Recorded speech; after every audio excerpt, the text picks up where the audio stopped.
Here comes the volume. Here I am. There it is. How does all that sound? And also, how's everyone doing? And I'm trying to make sure all the audio is fine and such.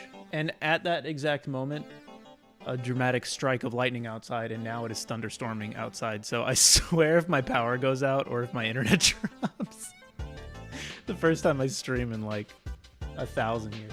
Dude, it is crazy outside. Okay. Okay, cool. All right, yeah. How's everyone doing? What's up? Reminds me of the Mountain of Faith incident. What is that? That sounds extremely interesting. It sounds like a ground zero type thing in an RPG. I hope I'm not making light of something that's real. I didn't even think about that. I'm sorry. Okay, sounds good. Good.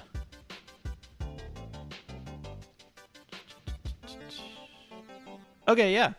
I'll just go ahead and start explaining what this is in case anyone didn't see it. I don't know who's here from like Discord or, you know, if everyone here saw the new trailer and watched the channel update.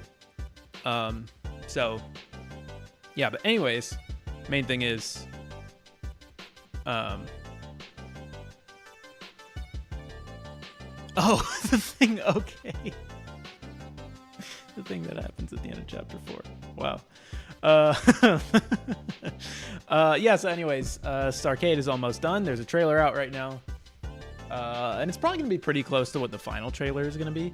Just a slightly early version of it. But, yeah, so I'm going to start doing, like, weekly streams just as a check-in because it's something that I've always been really terrible about. And I would like to be better at it. So, yeah, that's the plan. And you can, or we'll just hang out. You can ask me anything you want to. We can talk about anything. And I'm also going to check in the Discord. There's like multiple channels that are for questions because I need to restructure everything. But if anyone has any questions or comments about anything, feel free to ask. And I'm going to see if there's any. I know that specifically no one like asked this, but when the trailer went up, there was some confusion about what is Starcade versus Rose of Starcross, so I'll probably just talk about that for a little bit since I don't know if I have a ton of just like straight up questions. Let me see. Let me check that first.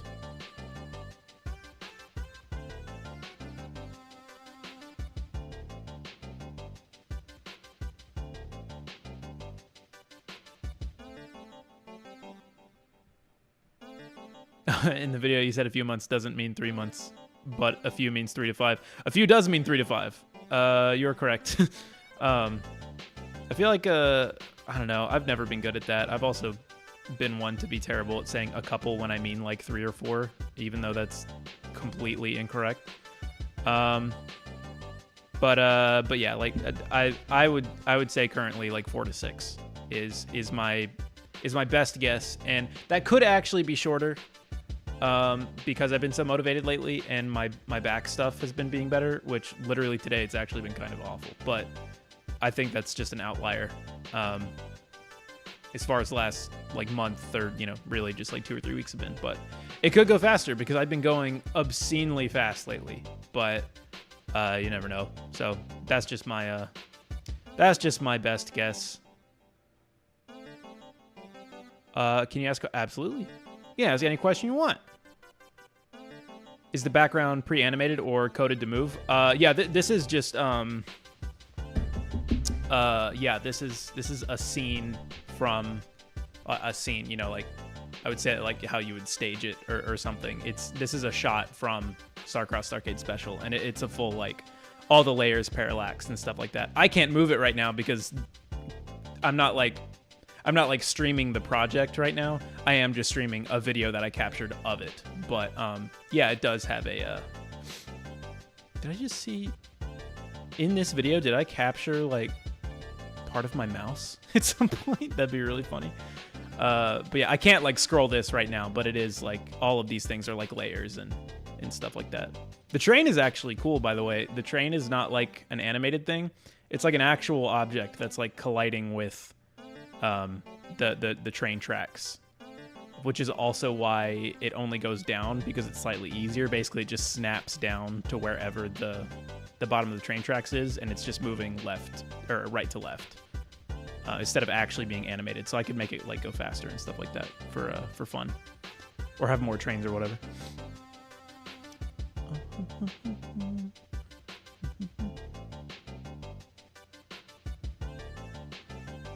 Oh, I'm glad you've been using my videos, Drew. That's awesome. I can't wait to hear about it. You should tell me about your game a little bit.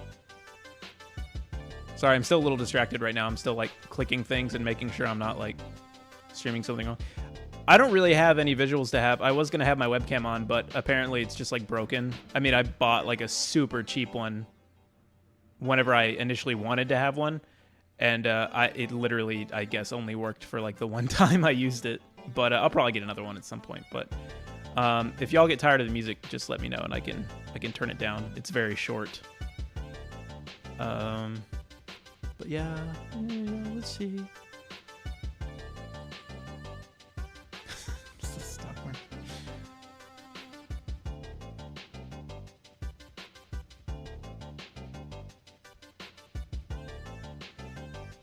How can you remove the background of a sprite in GameMaker without a brush? If the background is just one solid color, there's a tool that's just a color remover tool, and it's got like 2 squares on it, and one of the squares is like made out of a dotted line, and it's got an arrow pointing to it, I think. You could just use that and click on a certain color that you don't want, and it'll like cut the whole thing out. And you can use the magic wand and stuff, which is the tool that, you know, selects everything by pixels that are of the same color touching each other. There's a few different ways to do it. I would definitely look that up in the... There's definitely like a documentation for it that has like all the image editor features and like what they do and stuff, and that'll help you out a lot. That should be pretty easy to find. Let's see.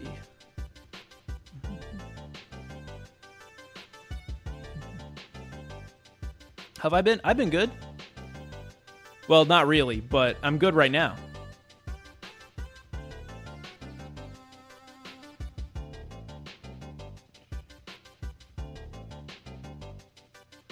In what order do you plan to release the branches of the platformer series? Undecided of the order. The most logical one would be to kind of do like the Mario thing next with like sliding and momentum and things like that. That was kind of what it was built for initially, and then I stripped out all of the Mario-y stuff from it to make the first platform series, to make like the base template. But it'll probably be that, and then it'll probably be like a Metroidvania after that, which, I mean, is the same as any kind of action platformer, basically just showing you how to do an action platformer, and then probably going the extra step to show like back and forth room transitions and saving and things like that. That would be more specific to a Metroidvania than like a Castlevania type game, you know, or Classicvania, whatever you want to call it.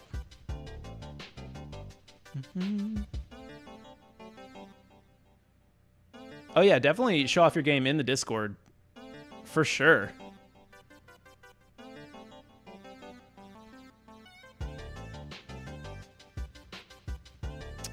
Okay, for the branching dialogue series, how would you go about setting a variable to true or playing a sound in the middle of a chain of text? Okay, yeah, so I know I covered the dialogue options. I don't think I covered... I mean, basically, you can adapt the dialogue options to do that. So, like, you know, you select an option, and then whenever the text box is destroyed, it instantly makes the next text box. So it doesn't really look like it goes away. It just looks like it continues going. You can do that, but you can do that without having to do options. What I do is I make a variable called link text ID, and basically, if that variable is not empty, it's not set to like a -1 or false, or not false. or not set to like a blank string, because I think in that series we used strings as the text IDs. Instead of setting up the options, you can just set a variable called like link text ID to just immediately link to another text box in the middle of it. So functionally, when the game is playing, it won't look like a new text box gets made. It'll look like it just continues. But in the create event of that new text box, you could like play a sound or set a global variable to something or something like that. So, which by the way, that reminds me, I will answer any questions like this that I can that are based on like programming specifically or the tutorials, but I won't really have like the time or the context to just like fully show you how to do something. I'll only really be able to do what I just did, which is just like point you in the right direction, or something like that. So yeah, sorry if some of these answers aren't quite as detailed or good as you would want them to be, but that's how I do that. And like I said, it's the same exact thing as the options and stuff like that. Wow, dude, there's a lot of people. How many people are here right now? Hold on. How do I check this out? 28 people. Wow. That's a lot of comments. Hold on. Let's see. Okay. Okay, if I do happen to miss like one of your comments or questions or something, then just in a minute resend it. I will be like scrubbing through, but I'm illiterate and I don't know how to read, so.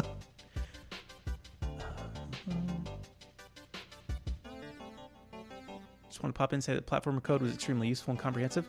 Thank you. I'm glad you can use it for stuff. What softwares do you use to make your games? So obviously I use GameMaker, and I do a lot of the art in GameMaker, like especially for tile sets and environmental stuff, or like really small sprite assets. But anything that's like bigger or more complicated, I use Blender a lot, and I make 3D models, and I will I won't do like good 3D animation, but I will do 3D animation. And well, I've gotten better at it, but basically I do the 3D animation mostly for the sake of like posing and higher frame rates for readability. But then I take it into GameMaker and I like pixel paint over it and clean it up a lot and do things to make it look less like a rendered down 3D object. And normally I'll decrease the frame rate just a little bit. You know, like not every enemy animation is going to be like 24 frames per second or 30 or 6, definitely not 60. There's no room for that. But, you know, a higher frame rate. Because I think when I did the initial Rosa Starcross demo, the kind of average frame rate for a lot of the attacks was like 12 to 14 or 15 FPS, something like that, which was readable for sure. I mean, there's games like Punch-Out where, you know, there's literally just like 2 frames and it's all based on timing and stuff. But for my game, I thought it would make more sense to just make it more readable with higher frame rate. So I normally don't go below like 18 FPS for an animation or something. So there's that. And then for music, I use the DAW I use is called Studio One, and specifically, even though I think they're on like 6 or 7 now, I use Studio One 3. But it's, you know, as far as like making music goes, any audio workstation is going to be like very similar and have very similar features and maybe be slightly better at some stuff. I just grew up using Studio One, so I never felt like nor really had the time to relearn a different program. But they're all good, you know. They're all totally cool, and I'm sure there's some really, really good free ones.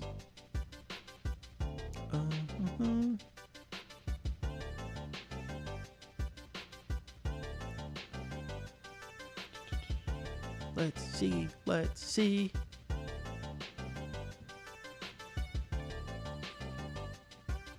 Oh, why haven't you been getting... Oh, yeah, that was kind of dumb for me to just say that and not expand on it. I mentioned this in the update videos, but I've just had some health problems with my back for the last year, and it's been pretty rough, but I'm doing better right now, and it's really nothing to worry about.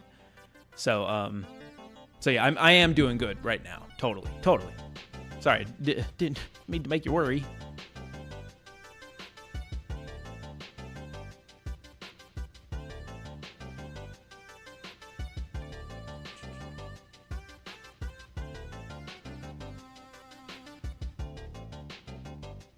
How long is Starcade in development up until now? At first, I prototyped it for fun, more or less, in some point in 2020, I think, or maybe really early 2021, and I just did that for fun. That was literally like a couple weeks. It was very much a prototype, and then I had it for a while and didn't touch it, and I was just working on Rosa Starcross. Then for maybe a year or so, starting in 2021 at some point, I was working on it like alongside Rose of Starcross. So it was maybe like 30% of my development time was on Starcade. And then at a point, and I can't remember when at this point, but I mean, it's probably, you could say probably about 4 years, 4 years of work. And part of that reason is it did change at a point where the idea originally was it was just going to be like a very tiny little hack and slash unrelated game that I wanted to release for a couple different reasons. But then I decided to make it more of like almost like a chapter of Rose of Starcross or something. So yeah, it ended up taking a lot longer for that reason. But yeah, I guess about 4 years is about right.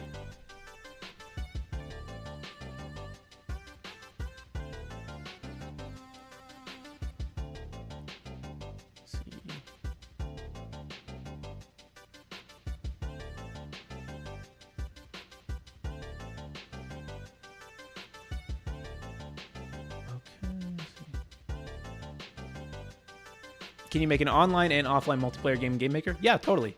I've never made an online game in GameMaker, but you can. I think it might still be in beta right now, possibly. Or maybe not. But yeah, you can, 100%.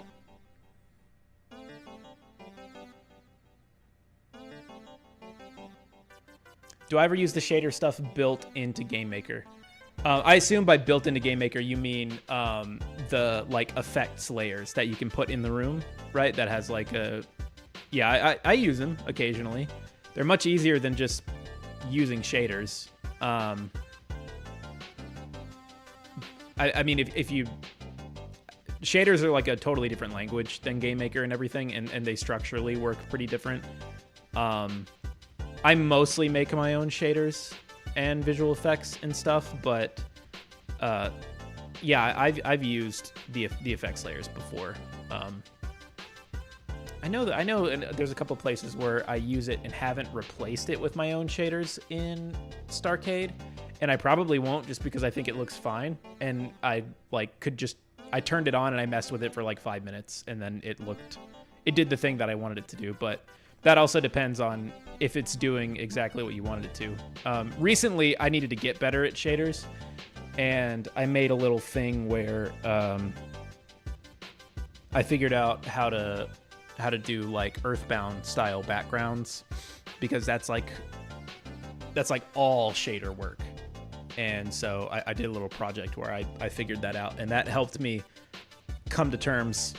Or that really helped me refresh on my shader knowledge a little bit. But yeah, it can be tough. If I get better at that, that's definitely something I would do tutorials for, because I found that it's a very unfriendly thing to try and learn. Like, there's not a lot of resources that I were ever able to find on YouTube for learning shaders in the context of GameMaker. But I do not think I'm anywhere close to good enough at using them to try and teach something about them. But that is on the menu at some point, I think.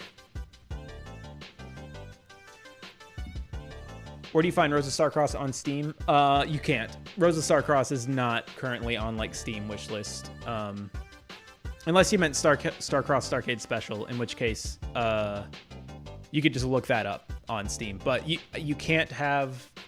I mean, I don't know if this is true, but I'm 99% sure this is what they told me. But you can't have multiple games up on Steam that are pre-release pages. So I can't put Rose of Starcross on Steam for wish lists until I put Starcade out.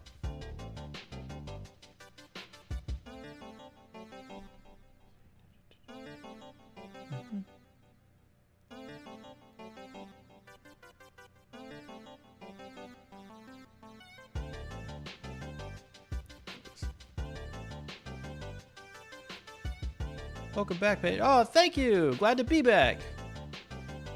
Dude, where was I?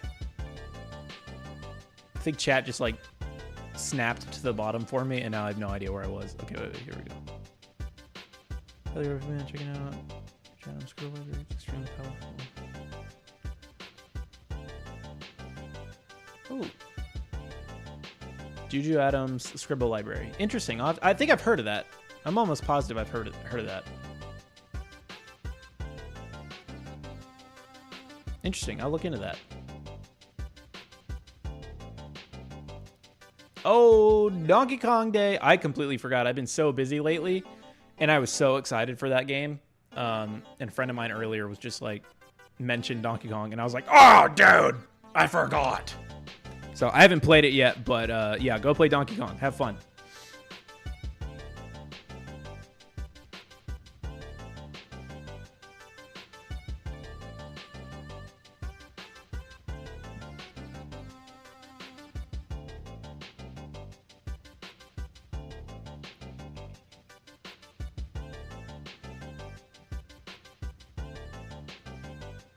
Have I mastered Game Maker? Absolutely not. I probably never will. I mean, I feel pretty confident that anytime I want something to be done, I can find a way to do it, but I don't think that necessarily means that I'm good at using Game Maker. I'm definitely, like I said, at a level where I don't feel super limited by my abilities, but that doesn't necessarily mean that I'm like good at these things, you know.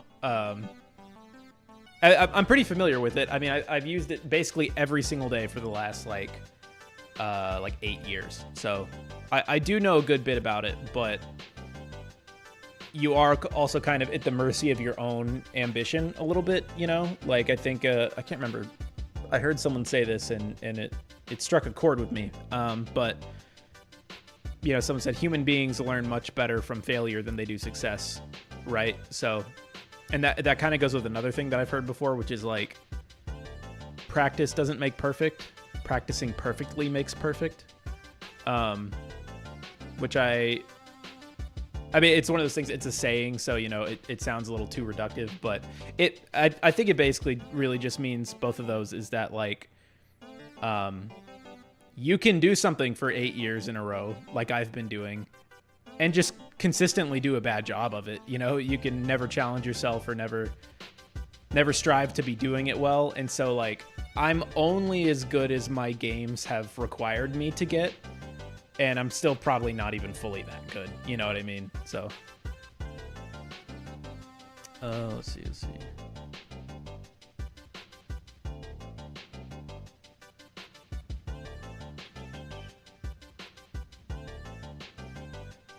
Can I work Godot? I've never used Godot before, but it sounds like it's awesome. The only thing that's ever, well, I mean, the main thing that keeps me away from it is I'm making multiple games in Game Maker Studio 2 right now. And so I just, or I think it's just called Game Maker now. So I'm making multiple games in Game Maker and I have to finish them. So I really don't have any time to like learn a different engine. But also I know that I don't think Godot has like native support for console exports. I think there's like a third-party service that can port Godot projects to console, but I don't think it's not like the same as an actual export for console that like Game Maker or Unity or Unreal has or something like that. And for me personally, that is a deal breaker. I like consoles, so I mean, I like consoles less now within the last like few months, you know, right? Where it seems like the only one that's going to exist is a Nintendo console in the next 10 years or something. Who knows? But I mean, I care about consoles, so I haven't tried Godot simply for the fact that I know that if I liked it, it would make me really sad that I wouldn't be able to easily get console games on there. At least as far as I know. Feel free to correct me on that if anyone knows Godot better than me, which I'm sure most of you probably do.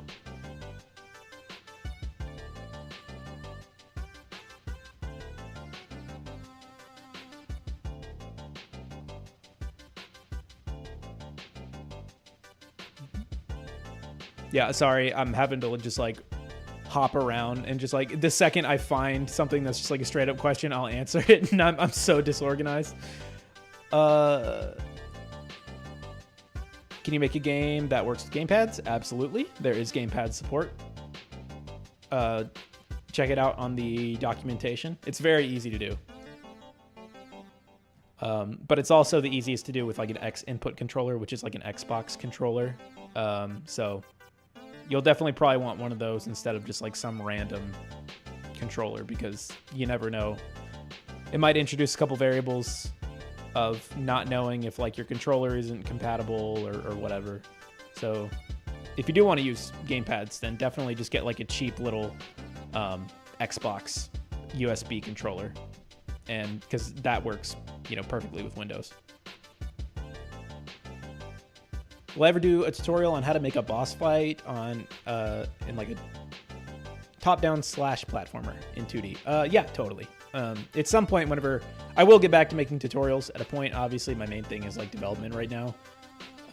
But when I do get back to tutorials, I'm planning to kind of keep the vibe going of like, I want to make series that are more or less show you how to make a full game. So like if I ever did like a Zelda top-down type series, it would include how to make enemies and bosses and items and all that kind of stuff. And same for like the Metroidvania platformer series, well, and the Mario one, and any of the platformer series that come after this. Enemies are important for platformers and stuff like that, and bosses are just enemies with more health or more gimmicks or something. So yeah, I'll totally show how to do that kind of stuff.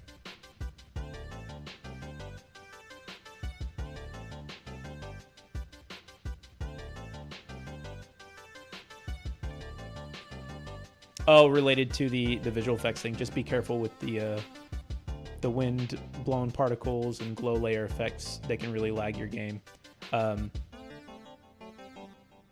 Regardless if you mean in general or if you specifically mean presets in the Game Maker effects layer, totally. Yeah, and the Game Maker effects layers are a little weird too, because they're not like room resolution based when you are actually viewing them in the room editor. Like if your game is the resolution that you see on screen right now, that's 480 by 270, doesn't really matter in the room editor. Like if you put on like a noise layer, it'll just show you like white noise based on your screen's resolution. So a lot of times with those, you have to like run the game to even see how they're going to work and look in the game. And I know that there's probably some effects on those that might be a little more intense than others.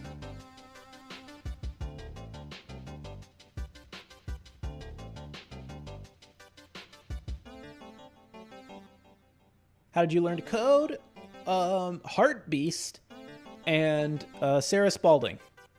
In 2017. Those were the two main people that I learned from on YouTube for free, not school or anything like that. It's one of those things where, if you ask self-taught kind of, it kind of doesn't really exist, you got to learn from somewhere, whether it's like at a school or just from YouTube or whatever. Or maybe I'd say like self-disciplined, for sure. But no, I learned specifically from Heartbeast and Sarah Spalding, who are both excellent creators still. In fact, I haven't watched either of their videos in a very long time, but the other day I was just wondering what Heartbeast was up to, which Heartbeast does Godot tutorials now, and I think has for like a long while. I think he made the change a while back, but he's got like a devlog I wouldn't call it podcast. It's just because they're like 10 to 20 minutes long, and it's just him doing a single take, pretty much just talking to himself. But on Spotify, he has like a little devlog, and I've been listening to those over the past literally just like day and a half because I was like, I want to catch up with this guy and see what he's up to. But yeah, that's how I learned. And then after that, you get to a point where you get more fluent with using the manual, the online manual where you middle click on a function to see what it does. And you start to get a little bit more intuitive about because early on, that a certain function does something, but you have no idea what the functions, you don't know what you don't know, right? So whenever, as you learn more specific functions that have specific personality, hell I'm talking about, functionality, that have very specific functionality, you learn those as you go through different tutorials for different things and stuff like that. And you start to get a feel for how you can search up a function that you don't know if it exists, right?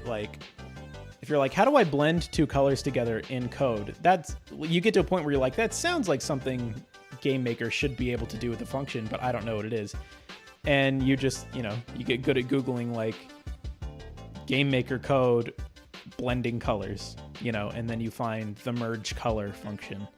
And then you open the merge color function in the online manual, and then you read what it does, and then you know what it does. And then, the more you use these things, the more you know about them. It's less frequent nowadays that I have to go into the manual and look for new functions, but I do still have to do it all the time. I mean, it's an extensive language and game engine, and that'll be true, I think, probably for any kind of developer. But that's definitely the big moment is whenever you start getting self-sufficient in doing your research, and that just comes with a little bit of time. And you just need that initial bit of knowledge on how to navigate all the stuff.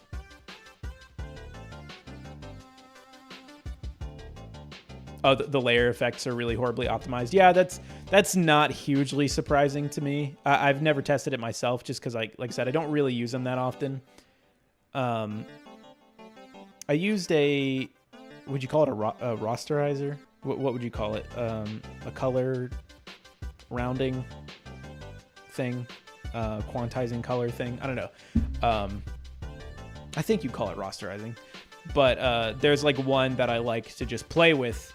I don't think I've actually put it to use anywhere, maybe in one place, because I also know how to program that myself, but that's a fun one to mess around with because basically what it does is it reduces the color palette.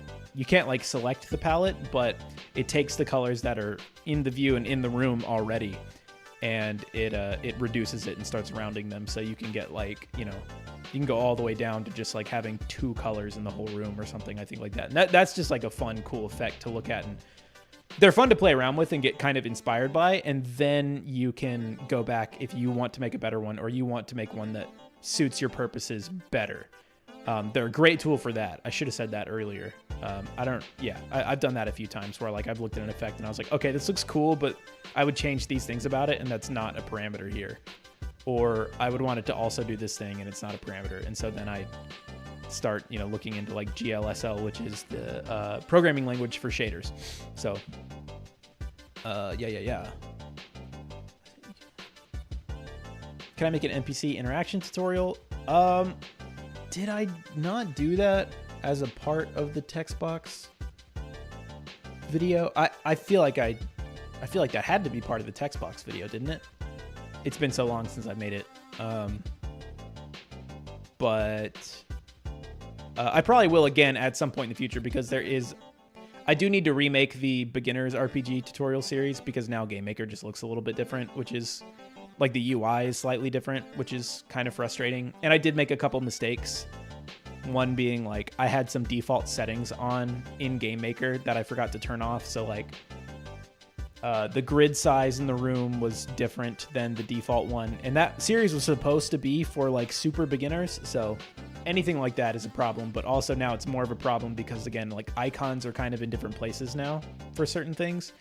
And as a beginner who's never used GameMaker before, it's that's a huge problem, you know, to not be able to follow what you can see one-to-one.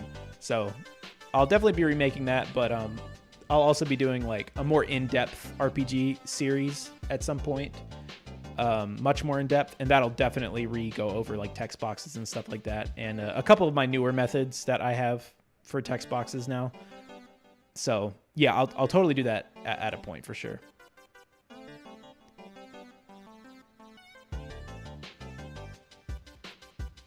How do you get motivation to finish a game?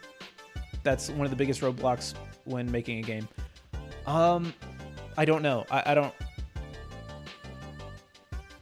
Well, I'll start by saying that I don't have this problem, and it's not that I can't empathize with it, because I know what not having motivation for certain reasons can feel like and stuff like that, but I've never really like worked on a game project where the only game projects I've ever started are ones where I know I'm starting them just to specifically learn something. So I'm not really starting them to finish as a game, or I'm just working on them for like fun. And then the other games are like Rose of Starcross and Starcross Starcade Special, and I've never not wanted to finish those games personally. So, but I can say like what I think might be some good like strategies for that, but just know that, like I said, they're not really coming from personal experience. So I don't know how much this will be able to help you, but I think something that's important is when you're not feeling motivated to finish a game is to kind of figure out why. You know, part of the reason might just be that it depends on how you start projects too sometimes, right? You know, like if you just start a project because you want to make a game and then you just start making things and putting things in the game, you might not really have a bond with it that would lead you to finishing working on it, you know? Like I said, you might be starting a project for the purpose of learning, but you might not realize that what you're really doing is trying to learn, you know? Like if your first game project you just opened and you just every now and then think of a new thing you want, and then you find tutorials for it, for that very specific thing that you want, really what you're doing is you're learning versus sitting down to develop a game. Like early indie development is very different than when you actually have the type of like design document or whatever. And I'm not saying you should make a design document or anything like that early on while you're learning. I think that would probably be a terrible idea. What you probably need to be doing at first is just doing a bunch of different little game projects, not necessarily finishing them, but learning from each of them. And then once you feel competent, or once you feel like you have some knowledge that you can kind of work on your own a little bit, that's when, before you open the game project, you need to like sit down and decide what it is that you want and if it's something that you can do. So if you're not feeling motivated to finish something, it might just be because it isn't exciting to you,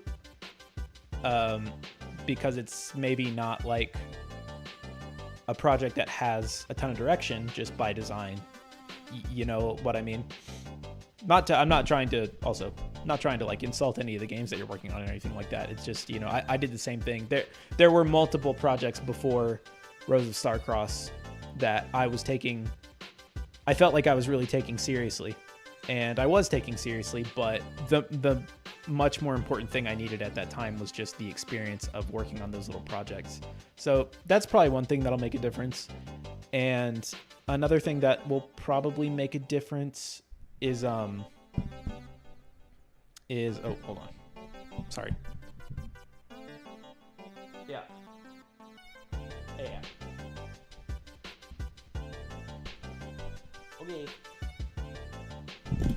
Okay, hello. What was I saying? Well, there it goes. Hold on, I need to get back over here. Right, motivation for finishing games and continuing to work on games. Yeah, well, I guess I think what I said is probably a big part of it, but like I said, I can't really speak too much from experience on that, but I think an important thing to note, and really the point I just want to get at, is it's okay to not finish games. It really is okay. And obviously, like, Starcross, Starcade Special, or Rose of Starcross, they have like a huge amount of assets and stuff poured into them. So if for whatever reason I didn't feel like finishing them or didn't have the motivation, like in that circumstance, you know, I wouldn't just be like, it's okay to not finish them, because I mean, sometimes you have to cut your losses. But in certain scenarios, it's like, no, you don't want to do that. You want to be motivated again. And part of what you can do there, this is what I was going to say earlier, is it's okay to take a break too. A break will definitely put things into perspective for you. If you take some time away from that project on purpose, if you don't miss that project anymore, it's okay to let it go, I think. But sometimes you're just burnt out and you don't know it. And it's stupidly easy to be burnt out and have no idea that you're burnt out. Like, it happens to me all the time. And there's been periods where I've been like running on fumes and on burnout for like a whole year, and I didn't even know it until I just like was forced to not work for some reason for a few weeks. There have been times where I get really demotivated from working on certain things in Rose of Starcross or Starcross Starcade Special. And the worst thing that you can do, this is another thing, the worst thing you can do is take a break while feeling like shit or feeling guilty, you know, because then you're not taking a break at all. And I do this all the time where I get there and I'm sitting at my computer for 2 hours and I just realize like nothing's working out for me. I don't like my work. I don't want to start on anything, but I'm just sitting there at my computer. And then finally I'm like, I guess I need a day off. And so then I, you know, move over like 10 feet to sit on my like little couch and do something else. But the entire time I'm just feeling super guilty and I'm like, I need to be working. It's time to work. If you're doing that, you're not taking a break. But any of the times where I've intentionally, beforehand, I've planned out, I'm like, okay, I'm going to finish today. But after today, tomorrow, you know, like we'll say like if today was Wednesday, I'd be like, okay, I'm taking Thursday and Friday off and I'm not going to work on this weekend. I'm going to take 4 days off. And that's my plan, is to take days off and not open Game Maker. And that's my job right now. And every time I've done that, after like a day and a half, I'm like, okay, I'm ready. And then I'm back, which is bad. If you make the decision to take a couple days off, you should take a couple days off. But that's just me speaking from experience. When you take real time away from it, and you take some time to actually rest, then you can come back and be like, or that'll be when you realize you're like, oh, I love this. And I miss this a lot, and I have ideas, and I need to work on it right now. So every time I've made that decision, I never last more than like 2 days away from it, and then I'm back, and I feel so much better in that time. You know, similarly, another good thing that you can do, if it's reasonable for you, is to try and not do too much on weekends. Or I know a lot of people probably do most of their programming and stuff on weekends in game dev, so maybe just like decide that you're not going to do it on Friday evening, or you're not going to do it on Sunday or something like that, you know.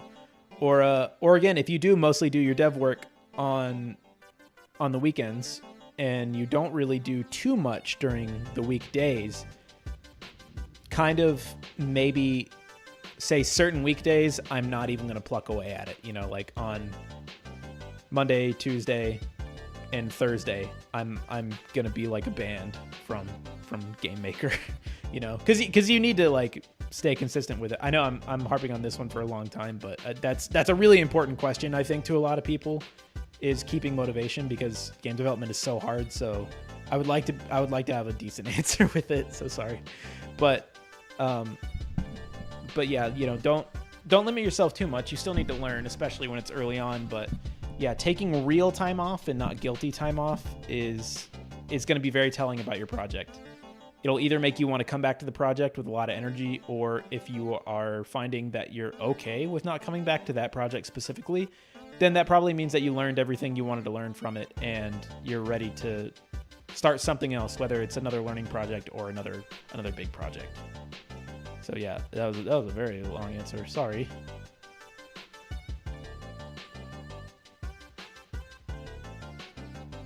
That was a long one. That was a long one. I'm gonna take a minute to just kind of read chat, but also, yeah, how's everyone doing?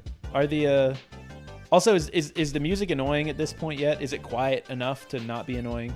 Let me know. But also, yeah, how's everyone doing? How's everyone's games and programming doing?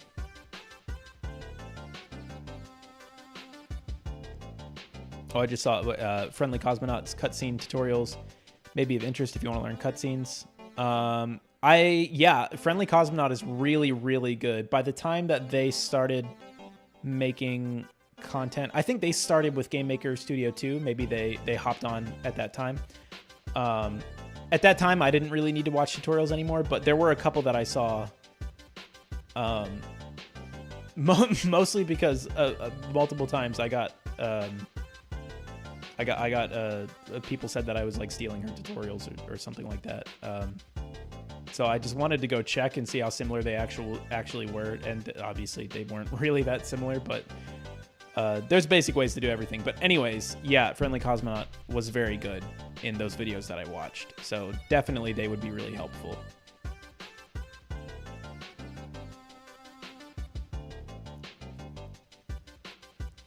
Oh yeah, also do something like for the motivation thing. Yeah, go do something else. I go on tons of walks a day.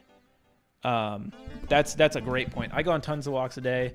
Talk to real people. Yep, hang out with a friend. And by real people, I just, Discord is great too online. Just talk to someone, be outside, let your eyes rest, don't exercise the fact that like your eyes can see like farther than 2 feet in front of you, which that sounded snarky, but that was me saying that to myself because I've gone so long time periods before where I'm just in my room and just looking at my computer screen, and it fries your brain in a very specific way, and you don't realize it.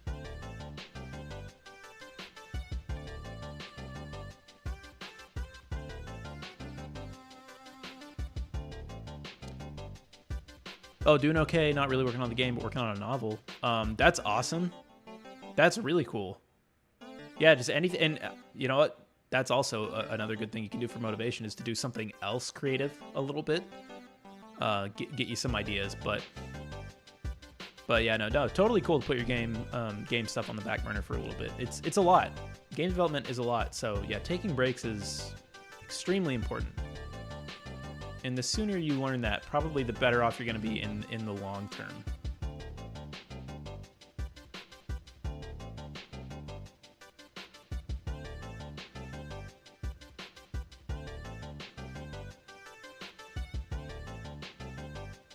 Oh, the Game Maker language is just called Game Maker language. It's a GML. I mean, all programming languages are relatively similar to each other. I think I've heard that it's similar-ish to C#. I've done a little C# myself, and I found that I could transfer over a lot of skills. But I think another thing is Game Maker is an object-oriented programming or object-oriented game development engine. There we go. There's all the words I was looking for. And object-oriented programming is just functionally going to be a little bit different. So that's another layer too. But that wasn't the question. Yeah, it's just called Game Maker language, and it's Game Maker's own library of all their functions and stuff. Have I answered the Discord questions yet? No. I'm about to though. I'm trying to make sure that I don't get like too far behind on chat.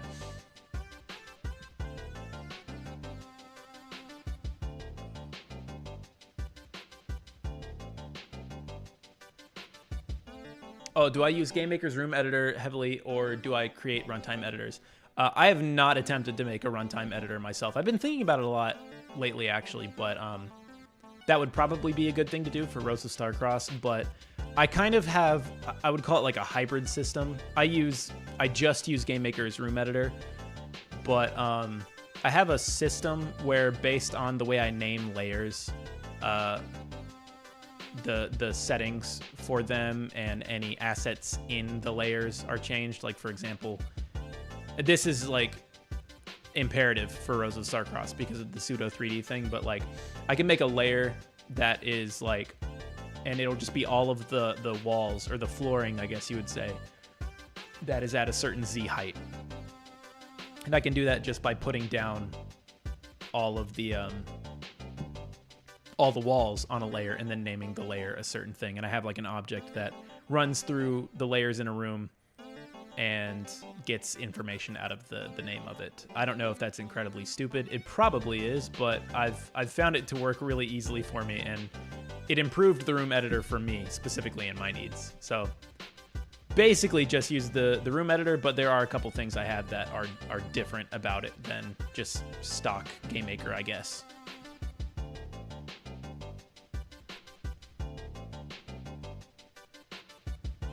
Have I ever considered changing game engines? Kind of. I mean, by the time I ever even thought about it, I was so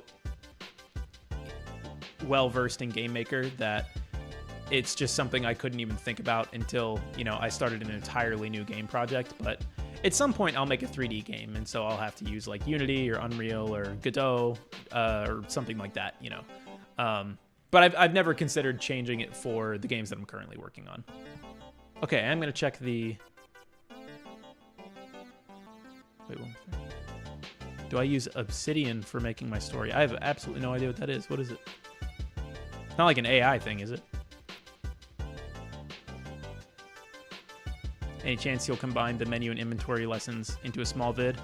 Probably not a small one, but it will probably eventually definitely be part of like another big like RPG series or action RPG Zelda type series or something like that. For sure, there will ultimately at some point be an example on the channel of combining a lot of those things that we've gone over before. So okay, let's check I'm gonna check the Discord really quick. Okay, weekly stream questions. Oh wow, there are questions. That's fun.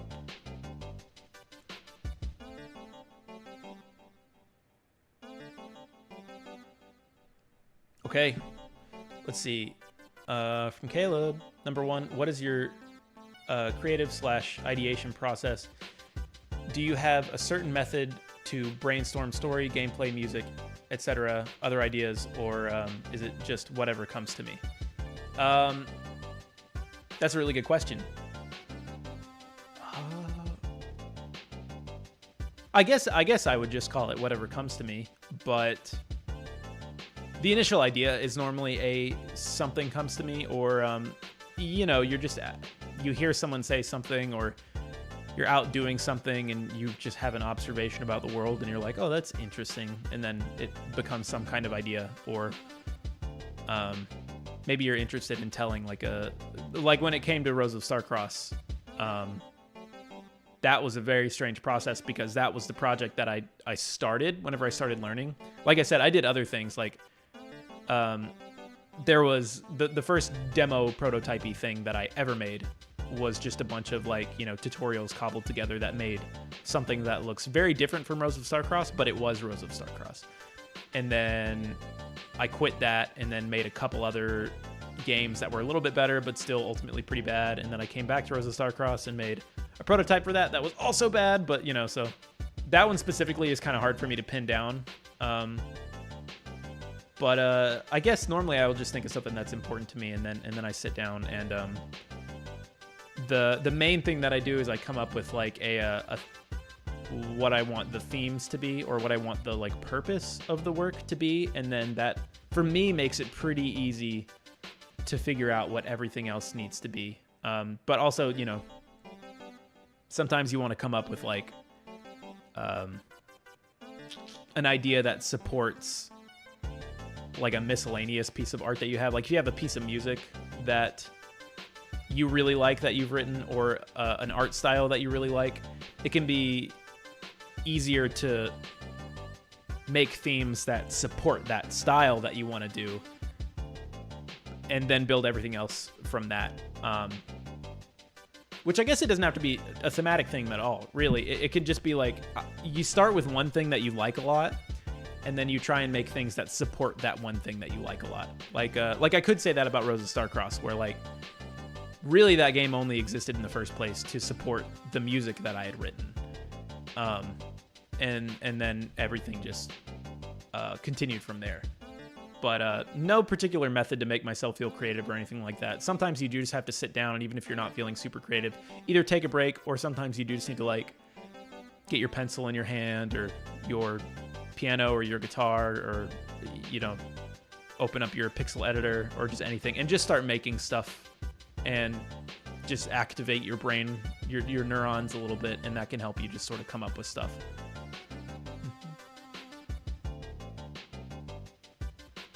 Number 2, in the GameMaker Discord, you have a bit of a reputation for your dialogue tutorial being terribly confusing to edit with all the arrays, as well as causing possible performance issues.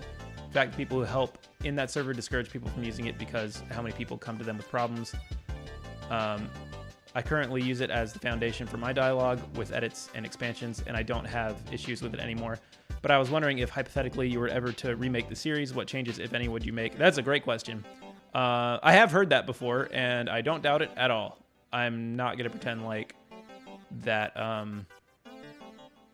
that system is like super great or perfect or anything like that. And I know for a fact it can definitely cause performance problems, especially if you're like trying to make it like a visual novel. So like, or you have like high resolution textures or something like that, which I honestly was not fully aware of at the time. But if you wanted to make like a visual novel that where like, every dialogue box had like a ton of text, that could absolutely be a problem. But yeah, so first of all, yeah, I just want to say that it is not perfect at all, not even close. And it definitely depends on the type of game and that you're making, if it's gonna ultimately be like a huge problem for your game. It hasn't been a problem at all for my games, which is the only reason that I shared it, is because I had no issues with it. But that doesn't mean that it's good. It just means I haven't had issues with it. It's like what I was saying earlier about the, humans learn from failure and not from success.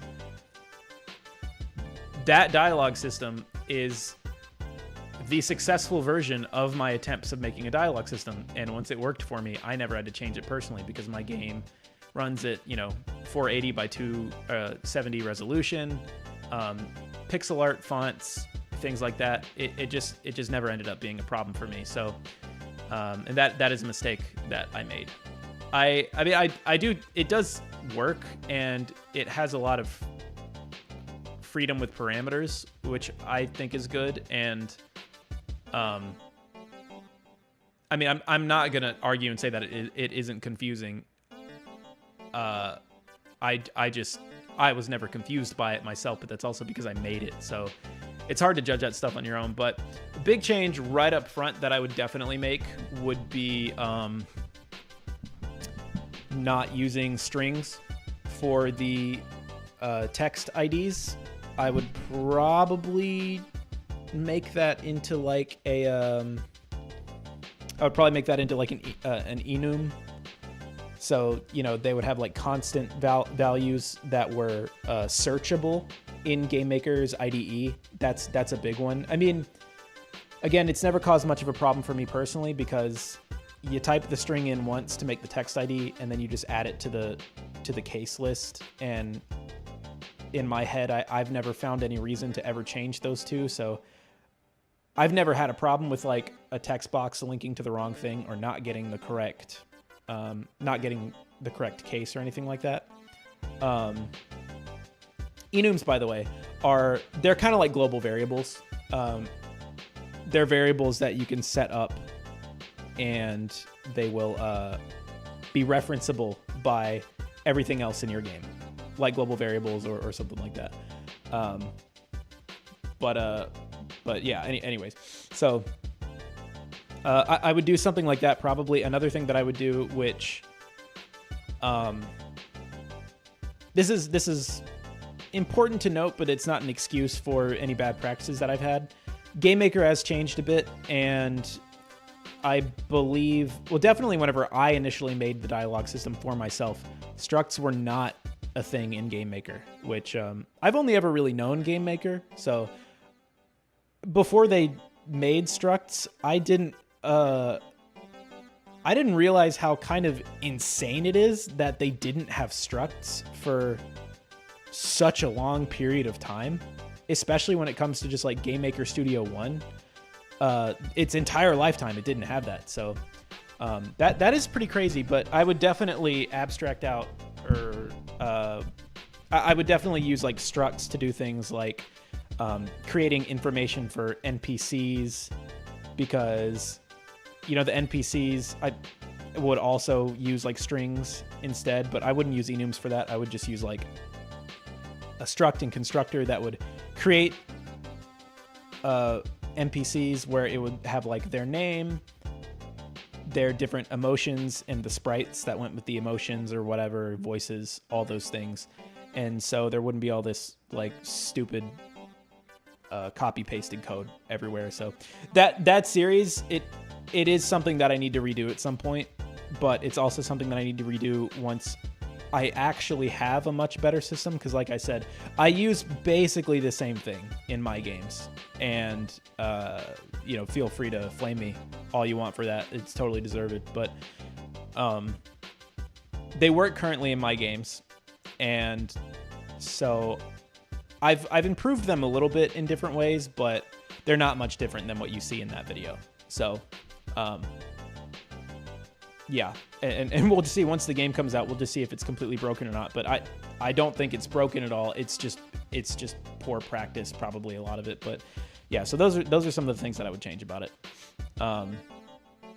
Just off the top of my head. But honestly, what I would probably do in general is just restructure the whole thing and try and restart from the ground up and not use any of my knowledge of how I did it the first time. I mean, it might end up being similar in certain ways, just because, like one thing is drawing every single every single character of the text individually. Off the top of my head, I can't really think of a way to fix that if you don't want to have things like, or if you want to have things like swaying text and jittering text in different colors. I don't really know off the top of my head how you would do that, but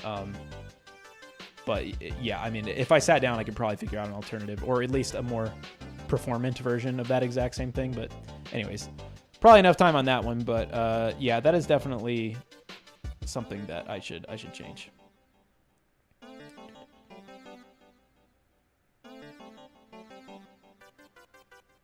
How much time does it take you to finish a game project like Starcade Special? I had my game idea for like 5 years now, and I started working on the actual game in 2023, but I still don't have a lot of progress for the fact that I'm doing everything in the game except making music. It takes me 1,000,000 years to get anything done, apparently. I mean, by the end of it, Starcross Starcade Special will, I guess, rounding it off, be about a 5-year development cycle. Probably. Like I said, it's a little dubious as to when I actually started and how much, like when I switched to full-time development on it. And also there were times where, I mean, I say this, you know, you asking, you probably have a job or you probably have school. So it, you know, you're probably not even, you probably can't even work on it as much as I can. So I have that huge advantage. But, you know, there were times where with the YouTube channel, I would take off maybe like a month or two so I could just film and edit all of a new series and then put it up, because otherwise it's very difficult to make series, I think. And it can be a little frustrating if someone just makes a series as they go, and then halfway through the series, because it's not performing well, they just quit the series and pivot off to different content, which is understandable, by the way. But I know that that's how YouTube tutorials used to be a lot. Maybe it's not as much anymore, but obviously mine have never been like that. And it was because when I was learning, I found that to be very frustrating. So anyways, aside from those outliers, it takes a long time in general, especially if you're a solo developer. Every second that you work on programming is a second that you're not working on art and music and level design and writing, you know, and bug fixing. You know, like you can be programming new things, and in the time that you're programming new things, you're not fixing old stuff. So it takes a long time if you're a solo developer. And the best thing that you can do is not do what I did and have an appropriate scope. But but at the same time, it's, people say that, and it is extremely true, but also you can't really tell people to just be like, never make the game that you really want to make, That's kind of hard advice to give someone, and it kind of turns game development from an artistic endeavor into solely a logical business endeavor, which can treat you really well, but to me, it just comes off as a little depressing. So, but yeah, I mean, part of the reason this has taken me a long time is, I've had my health issues the past year and stuff. My development has been really slow over the past year since I've had these spine problems. And, work and school are always going to do these things to you. So, if you haven't announced a game, if you haven't done a Kickstarter, if you haven't whatever, I'd never say give up or neuter your big project that you care a lot about, but maybe while you're plucking away at it, also pluck away at something else smaller. That was my initial intention with Starcross Starcade Special, but for a lot of different reasons, I ended up deciding to make it like a noticeable portion of Rose of Starcross. But yeah, I would say just also work on smaller things as you do it. That'll also help you get a lot better and a lot more efficient and faster too. That's another thing is if you're working on the same project forever and you're constantly, especially while you're learning, this is a big problem. I just talked to someone about this extremely briefly the other day, but the longer you work on a project that you started when you were a beginner, the more time you actually spend fighting your old self in your old code versus learning new things and refining your process. You spend a lot more time duct taping and gluing things together than just... You spend a lot of time duct taping a house together instead of just building a new house that looks nice, right? So if you do smaller projects and that kind of thing, it can help you get a lot faster and a lot more efficient. And that is definitely something that happened with me whenever I switched to Starcade from Rose of Starcross full-time, is I got a lot better at a lot of stuff. And since then, I've gotten a lot better at a lot of stuff too. But that's an important thing if you're worried about time and speed and stuff like that.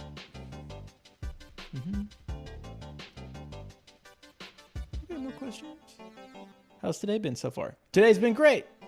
Today's been good. I got a lot of rest last night that I desperately needed. I think I still will probably be catching up on some sleep for a little while, but today has been good and relaxing. Yesterday was very stressful for me. What is my daily workflow lately? Lately, that is... lately I've found a way to kind of manage my spine problems in pain, and so I feel better. So lately has been like unhealthy in the opposite direction, where I get up at like 8:30 or 9, I'm get up at 8:30 or 9. Normally I'll take a drive or take a walk or something, just because I work in the place that I live, which can just make you feel a little claustrophobic. So normally by like 10 a.m. I'm working, and then I've like the last 2 weeks I've been working until like 2:30 in the morning. Just not crunching, but I've just been having so much fun, and I've been feeling so good. So lately my workflow has just been like massive amounts of work and having a ton of fun, and not really doing much else. Oh, would I like to share something I'm grateful for recently? Oh boy. Well, I'm very grateful. I'm grateful for my nephew at all times. He's a really good guy. He's almost 4. And he brightens up my day a lot when I get to see him. So that's a good one. But in general, I'm very grateful to my parents, especially as of late, while I've been stressing out about all this stuff, and they're being extremely accommodating for me. And they've been trying to help me out with like my back stuff and all that thing. So very, very thankful for my family in general, but also just very thankful that there's like people here that want to play my game and support me and are concerned with me. I didn't realize how many people were actually concerned about me. Like genuinely, it seems. And so I'm just very grateful that people have been concerned about me, but also been kind to me. Obviously, rightfully so, a lot of people have been upset with the fact that I've just disappeared and things like that, and that is 100% understandable. But at the same time, it is nice when I hear, like, expecting people to be upset with me and then hearing someone be like, "Awesome, man! I'm just glad you're all right. You keep it up." That's people just being kind. Like the fact that there's a lot of kind people here who are happy to see me back. I'm incredibly grateful for that. Which part of the game dev process has been the most challenging for me?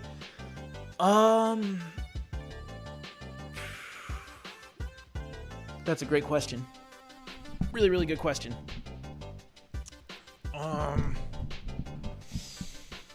Art, probably. If I just had to overall say, the art and the programming are difficult for me, and part of the reason is, like I was talking about a minute ago, is both of these game projects that I'm working on mainly are pretty old.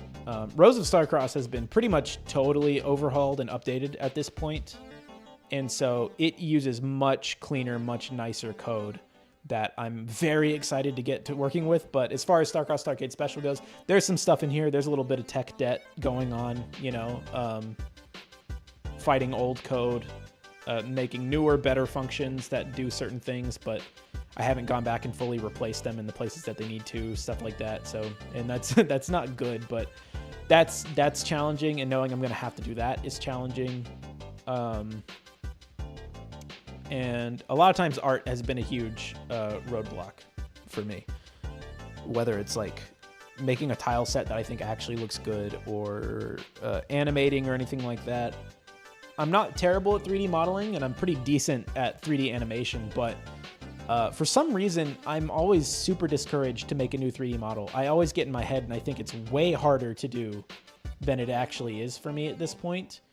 It's just because I remember the struggle of making my first 3D models and stuff like that, and figuring out how to export them and rig them up and all these things. But yeah, that's something that like dissuades me for some reason, even though at this point I'm competent enough to do what I need to without, too many hitches. But yeah, so those would probably be the two hardest things for me.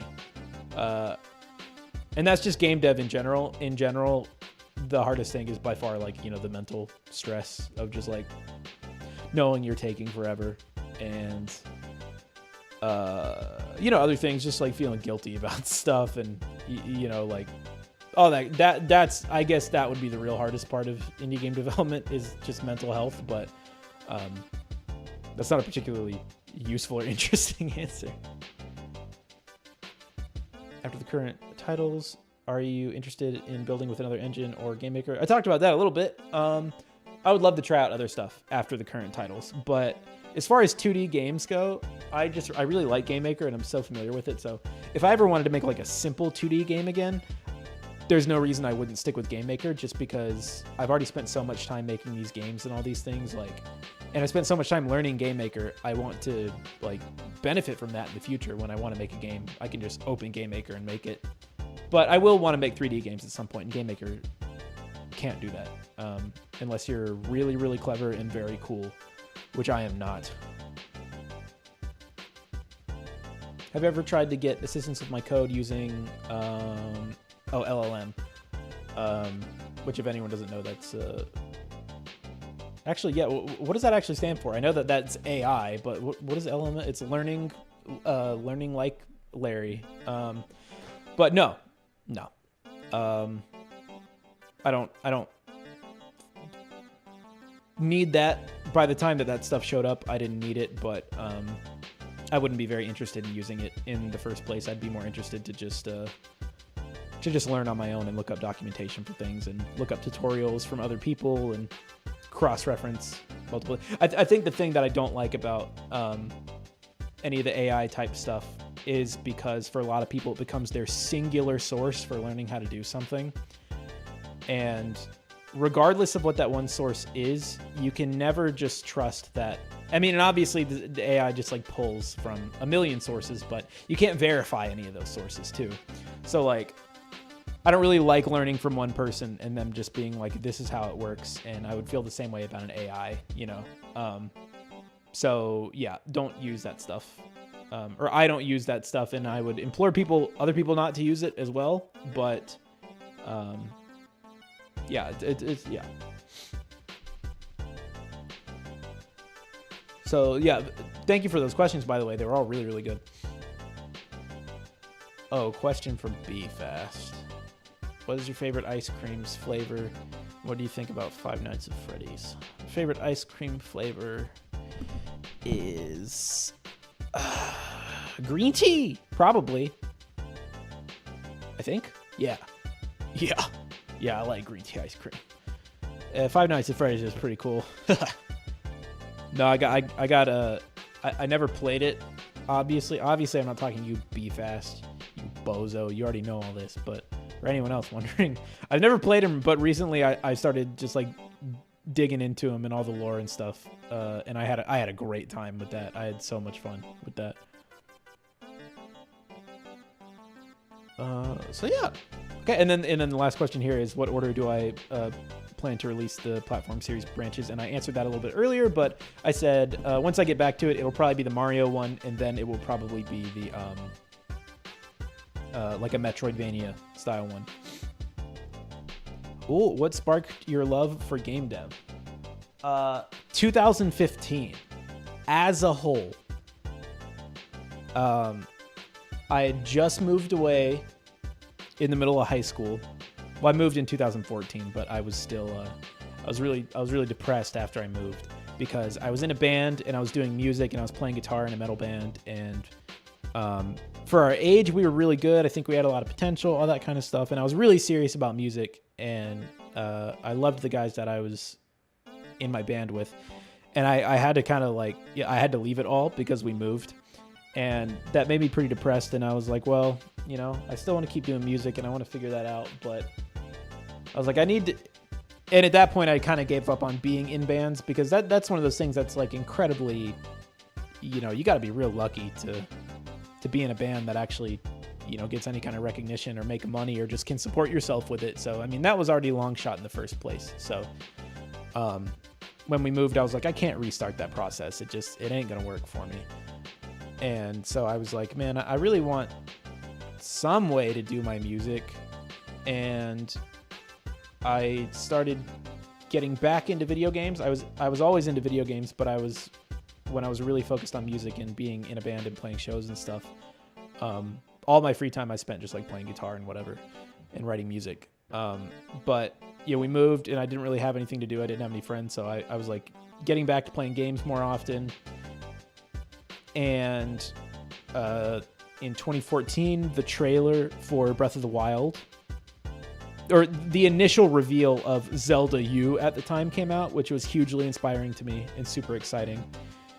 And then later, the next year, you had like Bloodborne, one of my favorite games of all time, Super Mario Maker, which I was just like, dude, this rules. Like, making levels in Mario is like the coolest thing I've ever done in my life. And then Undertale came out. And I was just like, Undertale is the coolest fucking thing ever. Undertale rocks. And the music was so good. And I was just like, dude, if I could just... And the thing is, the reason Undertale inspired so many people is, one, it's really good. But, it like, you play it and you're just like, dude, this... I could make this, you know, which is, you know, foolish to say because games are hard to make. But when you don't know how hard games are to make, you look at something like Undertale and you're like, I bet I could figure that out. Probably. I don't know. But really what I wanted to do after all that stuff happened is I wanted to work on games, but I wanted to do soundtracks for games. And I tried so hard to write music and get my music noticed, and I would contact indie developers and be like, hey, here's a sample that I just made for you and looking at your game or whatever. And here it is for free. Would you like to hire me for free for no money? And of course, every single person was like, no, absolutely not. So I got to a point where I was just like, maybe it actually legitimately would just be easier to make my own video game so I could put... so I could put my music in it. And that's I mean, and I was very interested in game development at that point. Like I said, Undertale itself, but mostly like being excited about Undertale, Bloodborne, the new Zelda game, and then especially having Mario Maker, like just blew my mind. And I also had started watching stuff like I'd seen Aaron Hansen's Mega Man X game design video. What is that series called? I can't remember what it's called. Sequelitis. I found Sequelitis, and watching someone, I haven't watched them in years, so I have no idea how like good they are at this point, but I just mean that was the first time I'd see someone like take video games so seriously and analyze the actual design of the game versus like just the story or the art or whatever, but the actual mechanics of the game. And I was just like, that rocks. I was just like, this is the most interesting thing in the world to me. So all that stuff happened within a year, and it made it very easy for me to be like, okay, I'm totally making games. Like I'm totally doing this. So yeah, thank you for that question. Do you keep cohesive notes on Roads to Starcross or Starcade? If so, how do you do it? Every time I try to make notes to prepare for working on my game, I feel like I can't imagine it properly unless I'm actually in an engine, if that makes any sense at all. That does make sense. That totally makes sense. Because, well, first of all, everyone's just different. I personally prefer making decisions when I don't have the engine open in front of me. So that way I don't feel like I have any like limitations. I'm just kind of doing the blue sky thing, you know, where I'm just coming up with ideas, and then ultimately I kind of see if that's something that I can manage. But do I keep extensive notes? Or sorry, cohesive notes? Kind of is the best way to put that. I have like a couple like Google Docs or whatever where I have like big lists of things, story beats that are really fleshed out or something like that. In this last year, I got an iPad so I could start getting better at digital art for like promotional stuff. But a lot of my stuff in Procreate, I have like a bunch of pages of just like notes and scribbles and ideas and things like that. But for the most part, I keep everything in my head, which is something you could never recommend people do. It just happens to work for me. By what I gather, it just is a little bit, it just works for me a little bit better than it does for other people. So I do keep cohesive notes, and I think the bulk of the question is if I do it outside of like while I'm actually in the engine looking at the code and stuff like that. And yeah, I do most of that work like unrelated to the actual development stuff, I guess.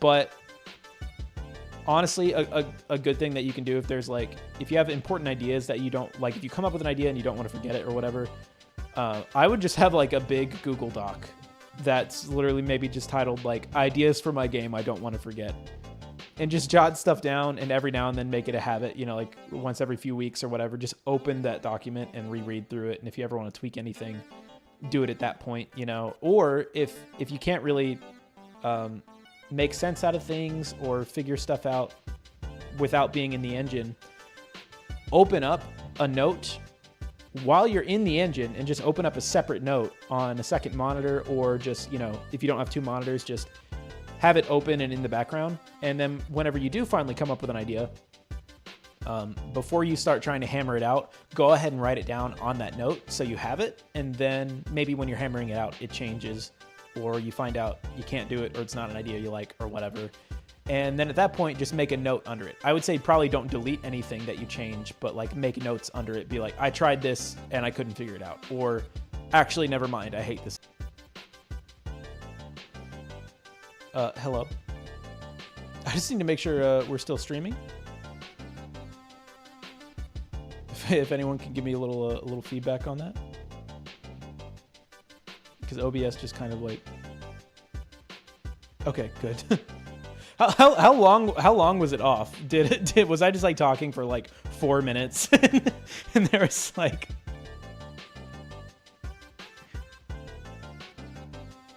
Okay, like 10 seconds. Okay. All right, good. I have no idea what just happened there. That probably might have been something to do with the storm. But yeah, so don't delete things and just make notes on them as you're working on them, and make notes as you're working in the engine if that's like the main way you get your brain going, you know. So yeah, hopefully that's a good answer and that gives you a decent strategy. Otherwise, ask me again on another Thursday, and maybe I'll have a different brain that is doing different things at the time. So, but I mean, really good question though. Really good question. Okay, and I'm gonna check the general questions real quick if there was anything in here.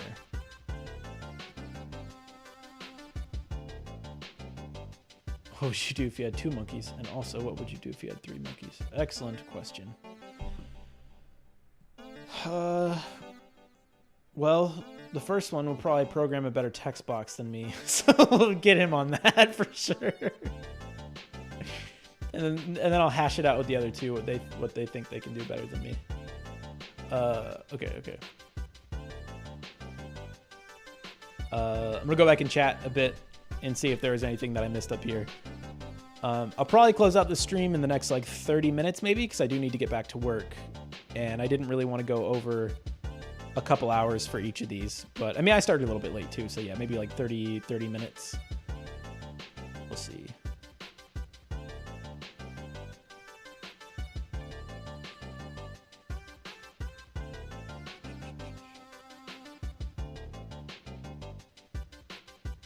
Okay, good. I just saw someone repeating the 2 monkeys thing, so great. Glad I got that one.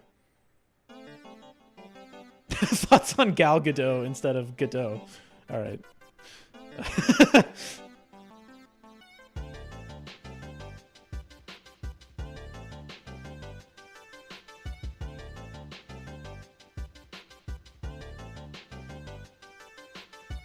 Godot Console Exports is basically a company made up from employees who work on Godot. Okay, it's pretty exploitive for a project that markets itself in the way that Godot does, but okay. Interesting. I don't know enough about that to make any judgments on it. All I know is that exploitive, I assume maybe you mean by like the cost of it, because I know it's expensive, but if that's specifically what you mean, all the console exports for every game engine are a lot more expensive than just a Windows and Mac export. Like if you wanted to have access for like all of the console exports on GameMaker, it's hundreds and hundreds of dollars. And same with Unity. I know Unity, I want to say it's like $2,000 a year or something like that. So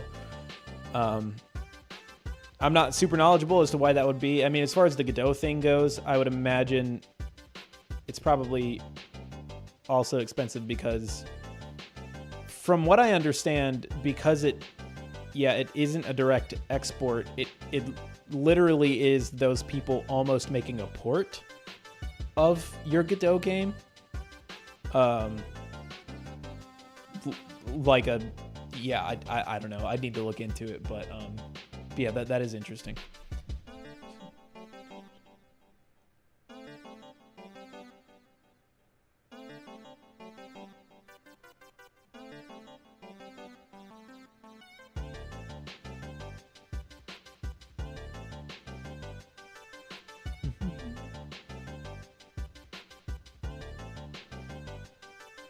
Okay, good. I'm seeing a lot of these questions are basically doubled up from some of the ones in the Discord.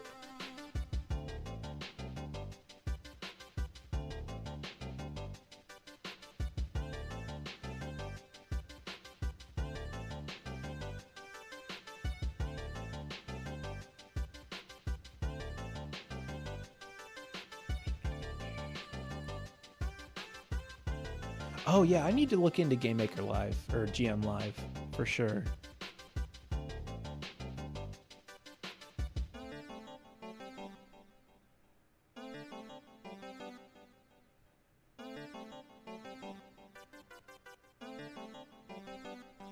think I went back a little bit farther than I needed to.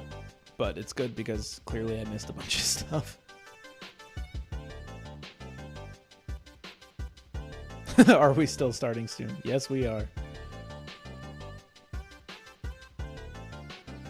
Oh, yeah, you'll definitely see the Behind the Rose build someday for sure. I recently found it. It was kind of lost for a little bit, which was a huge disappointment for me. But I literally, I went and made sure that I found it. Literally like within the last 2 months.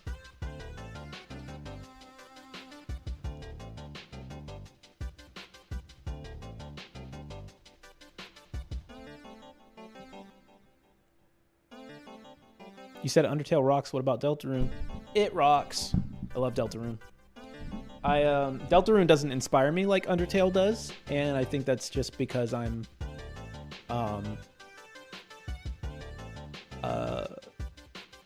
like well in my craft at this point. So it's pretty rare that I play something that makes me go like, whoa, you know, like really makes me do that. But I preferred playing Deltarune to Undertale for sure. Deltarune is one of my favorite games.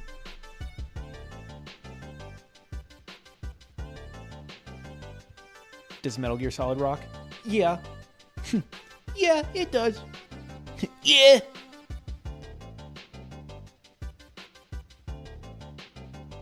Uh-huh.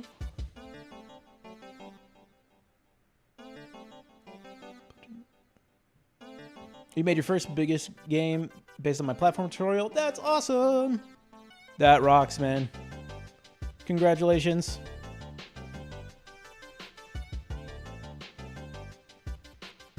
Oh, this is a good question. What's the game that made me go whoa the most?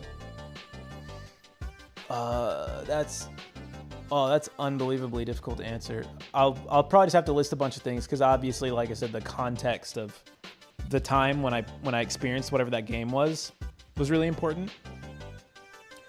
But the most WoW games I've ever played are probably Majora's Mask, Dark Souls 1. And at the time when I played Bloodborne, it was also like a huge WoW. And I mean, Bloodborne is still a great game, but after I played Bloodborne, I played Dark Souls 1, and that one overtook it for me. Undertale, definitely.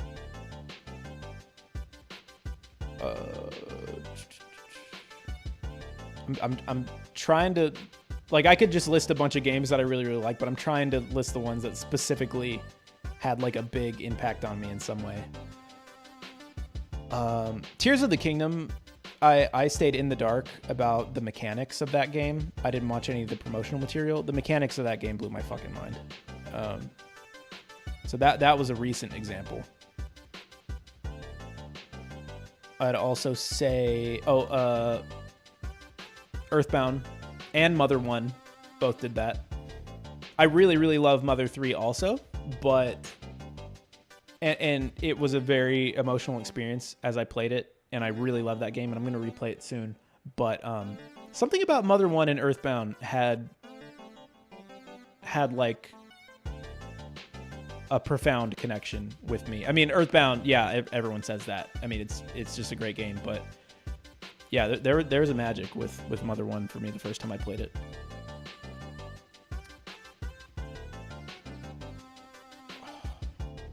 If I think of more, I'll bring them up, but those are definitely probably some of the biggest ones. Rain World also. I still haven't beaten that game, but Rain World was a WoW game for me.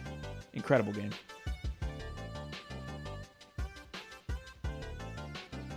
What if instead of Starcade Special, it was called Farcade Special? Well, then it might actually sell.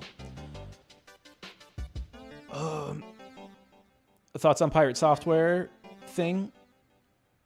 Yeah, I was actually going to bring that up earlier because I was talking about my crappy code for the oh my god, the text box thing. I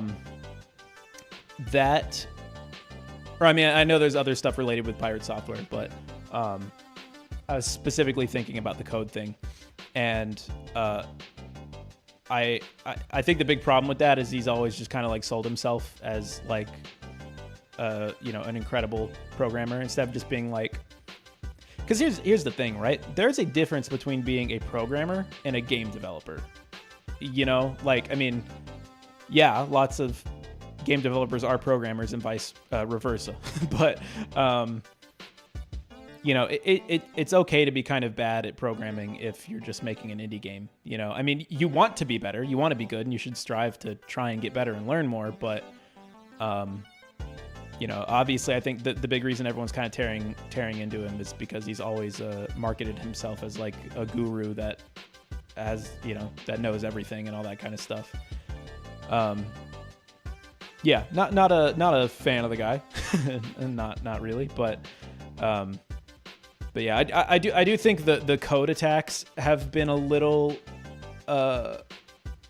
not from everyone, but I have noticed a lot of the code attacks are from people who maybe don't have the full context of GameMaker. Like I said, a lot of people probably don't even realize that with GameMaker, structs showed up like 2.5 years ago or something, or maybe a little bit older than that, 3 to 4 years ago. But by the time games like Hyper Light Drifter were released on GameMaker Studio 1, there were not structs in the programming language, right? So it's just like GameMaker is kind of weird, and I do feel like that is important context. But watch out, I'll get banned from his chat. I'll be one of the 10,000 people he's banned today. But would you download a car? But yeah, that the Pirate Software situation has been sad. But I'll say this much: if you don't like Pirate Software, which you probably shouldn't, to be honest, but if you don't like him, I think it's time to just the punishment can just be you don't engage with the guy, and you don't watch his streams, you don't watch his content, you don't watch his shorts. Just I think we can leave it at that at this point.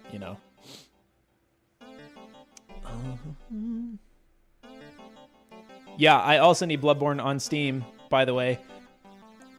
Insane that Sony has been so neglectful of it that Nintendo has greenlit the sequel for that's crazy, man. That's crazy. More like Tears of the Stink, Dom? You sound like you want to talk to me in the unban request about that. The physics in Tears of the Kingdom working well on a Switch. Yeah, Tears of the Kingdom could not I mean, there's an example of why sometimes when you're a game developer, you do need to be really good at programming, because it's unfathomable to be. I don't know if I've ever been so like starstruck by a game where I'm just like, how in the world would you even make this stuff work, What game inspired me music-wise? Like all of the ones that I've played, pretty much. I mean, the main Undertale is a big inspiration, but I would I don't know if I would really fully say that. It's more like part of the reason that I was so blown away by the Undertale soundtrack is it took a lot of stuff from stuff that I already liked as well. Like some kind of Castlevania type stuff, Earthbound type stuff. It was a lot of things that I already liked, and in general, I think the most thing that inspires me video game wise with music is just the fact that game soundtracks are so dynamic and so like genre like bending, and there's just so much stuff going on, and that's always been the kind of music that I've liked to write. I've always really liked like progressive metal and stuff like that, and a lot of times with those kind of bands you get like you get like polka breakdowns, or like samba parts mixed with like extreme metal guitars and things like that, and I've always just loved that. That's always been my thing. So but I would say overall probably like favorite most inspiring soundtrack type things for games would be like Sonic. Obviously Sonic is incredible.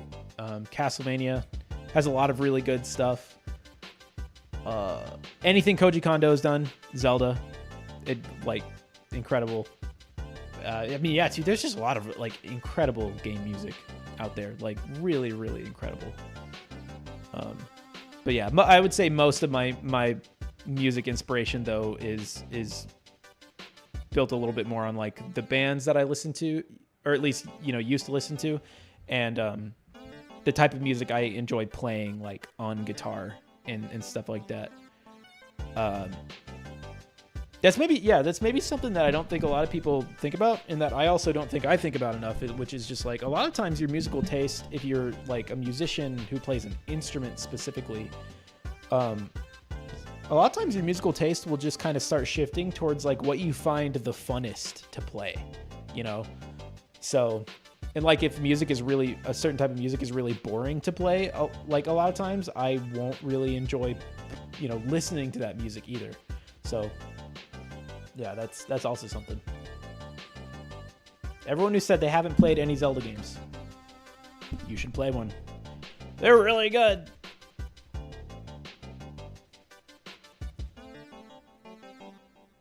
Me and my friend tried to play Rain World and ended up screaming away from lizards and stabbing each other with sticks for 3 hours straight. Yeah, dude, Rain World rocks. It's awesome.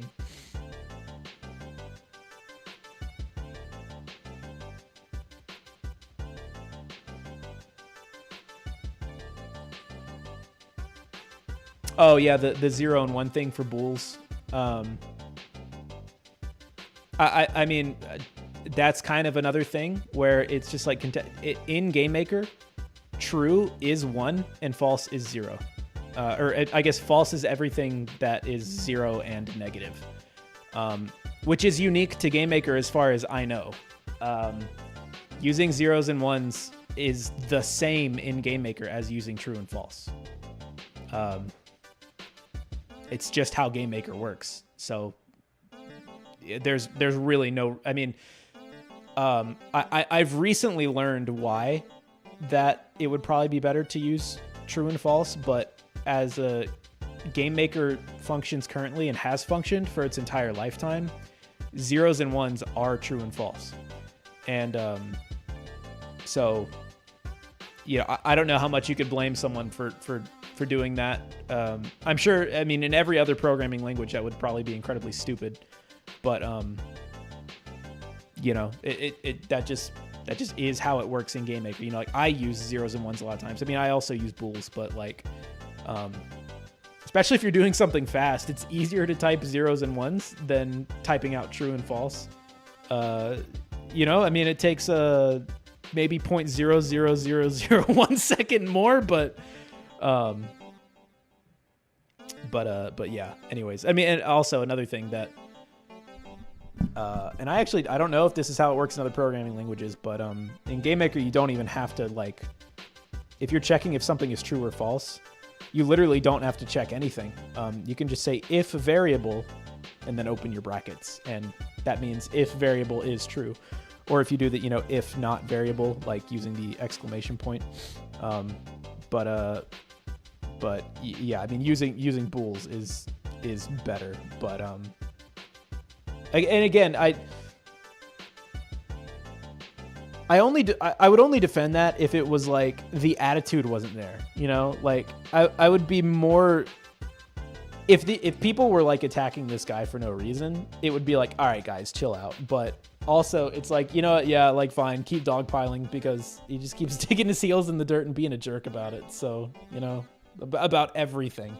So yeah, it's yeah.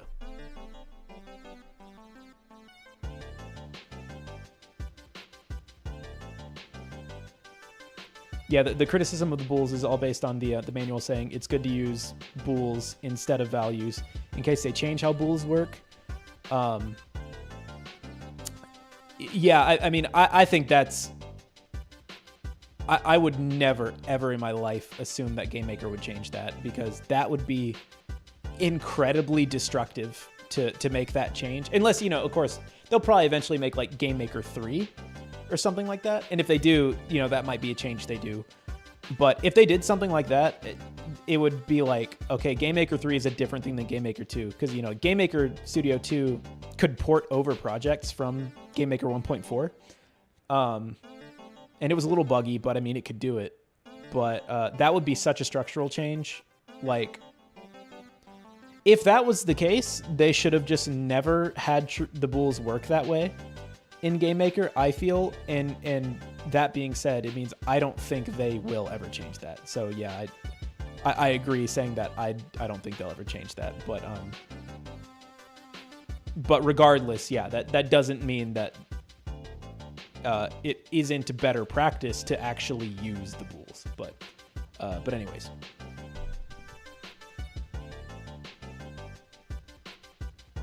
Oh yeah, nope, didn't quit, just vanished, and I'm changing that. I don't really want people to think that I quit or vanished or died or whatever anymore. I would like people to know that I'm not dead. So welcome, hello.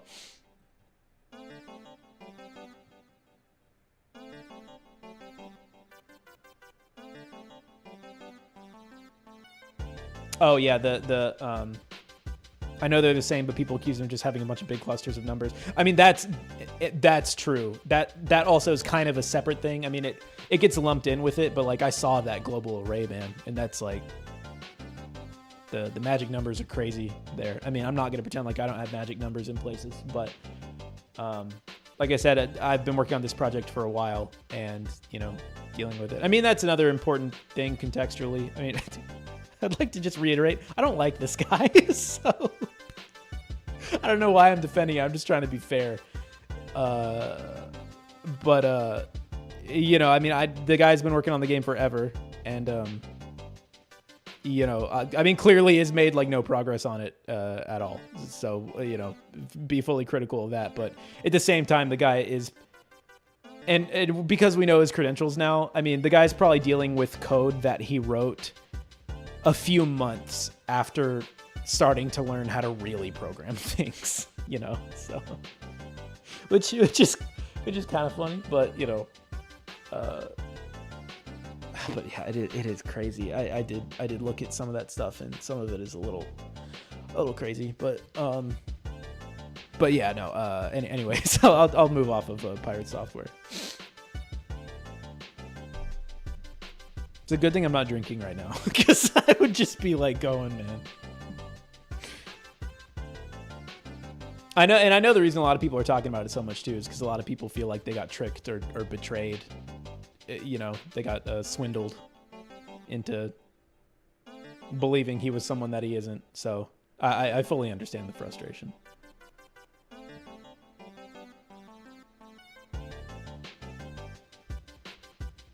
Yo, question I forgot, but did you create the OST by yourself, or did someone else make it? Yep, I made it. Yep. Or was the Starcross released soon after Starcross Starcade Special? No, not soon, but the development of Rosa Starcross finishing will go much faster than Starcade did for a lot of reasons. I already mentioned one of them earlier, which is to say that Rosa Starcross has already been restructured from what it used to be to having much more modern, cleaner, workable, adaptable code. It wasn't like that at a point. It was, I mean, it was kind of like, looking at like Heartbound or some of the Heartbound code or whatever, right? Like it was just a nightmare to work with in a lot of ways. And I've already changed that. And, so, that will make things go way faster, but also there's a ton of stuff I already have done and everything. So, yeah, it won't be soon after. It won't, but it's not, no way it's not going to be another, like 5 years. Certainly not.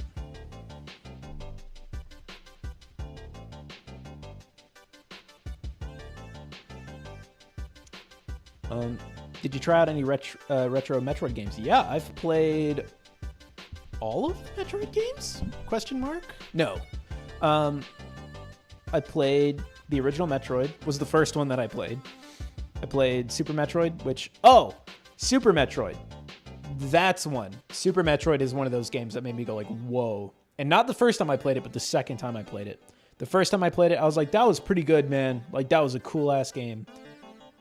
But I did have like a little thing in my mind where I was like, I don't know if I love it as much as everyone says it's good. Like, I don't know if I have that amount of respect for it. And then like a week later, I played it a second time. And the second you play Super Metroid with any knowledge from your first playthrough, you're just like, oh my God, I get it. It's like still the best Metroidvania, I feel. At least of the ones that I've played. Like, yeah, Metro. Oh, and that reminds me too, the Outer Wilds was another WoW game. That game rocks. Why am I never say that about things. It just rocks. I never say that. I've said it like 1,000 times today. The Outer Wilds is awesome. The way that they just like stuck to their guns with their main design pillars, and it's such a confident game design, and it's really good. Really, really, really good. I played Fusion, Metroid Fusion. Don't like that quite as much as other people do. I get why people like it a lot, and I do enjoy it, but I also feel like Metroid Dread, for me, blew Fusion out of the water with like because Dread very much is a sequel to Fusion, I feel. And I feel like it did pretty much everything Fusion was doing better, personally. I do love the pixel art, though, in Fusion, and the colors. I really like that game. I love all the Metroid games. And I've played Prime 1 and 2. And I started 3, but I got burnt out because I played them all back-to-back. And I'm very, very excited for 4. So, yeah, big Metroid head. Never played Metroid 2, the original, and I never played the 3DS remake of it. Or the fan game. Of the 3, I would probably play the fan game first. Before I played the other 2. Just based on what I've seen of the other 2, but yeah. Love them. Metroid's really, really good.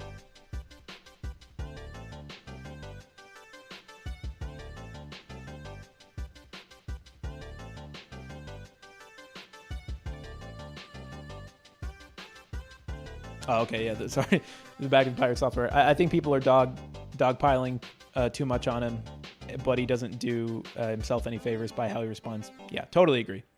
Totally agree. I think for a bit it was deserved, and I do think that there legitimately are like a large amount of people who are just like milking it way too much. Where it's like.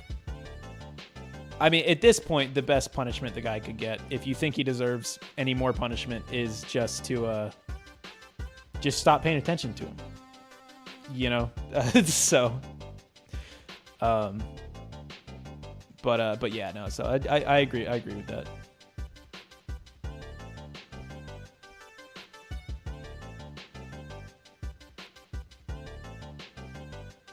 Do I ever plan on doing a stream, playing subscriber or anyone's games? Maybe. I don't know. That's I mean, it's something I thought of before for sure. But I would really need to sit down and think like how, like what would be the like how could I benefit you guys with that? I mean, you know, I could critique things and I could whatever, but you know, so many things are subjective when it comes to making games and stuff like that. I think probably if I were ever wanted to give like tips to people, I would probably do more things like making a generalized video on like a game design topic, so you could make your own informed decisions instead of like maybe me playing a game that someone's made and being like, I would change these things, you should change these things, and then, you know, that person might just be like, well, that's the thing that I like in the game, you know. So it's all, you know, it's the merger of art and science. So yeah, I don't know how navigable that would be for me, but I would definitely consider it for sure. Is Rose of Starcross your dream game, or is Starcross Starcade Special your dream game? Rose of Starcross is definitely my dream game. And I mean, by extension, Starcross Starcade Special also is. It really is just a part of Rose of Starcross. But yeah, totally. And I mean, like, I have ideas for like other games that I would like to make. You know, it's not they're not like my big once I finish them, I won't know what to do with myself because I've finished the thing, you know? I have tons of ideas for games. I would say in general, making games is the dream, but I can't imagine I'll make another game or series or whatever that is like as important to me as Rose of Starcross is. So, but that remains to be seen. Yeah, the Stop Killing Games thing was incredibly frustrating too. Which, by the way, if you're in the EU and you're watching this right now, and if you're watching a VOD and it's not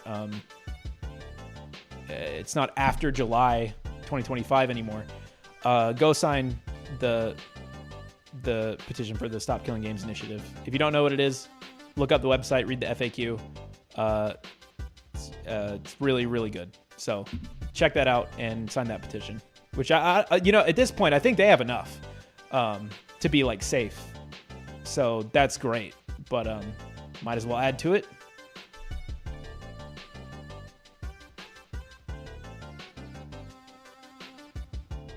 Metroid Fusion on PSP. Dude, the PSP is such a cool emulation powerhouse, man. What a cool console. I never had one. I always wanted one. And every time I had friends that had one, and they were just like sitting in a drawer, like uncharged for years, I'd be like, can I have this? Can I buy it from you?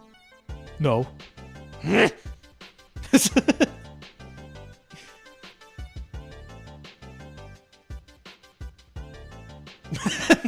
Metroid Sania. I am gonna ban you pretty soon.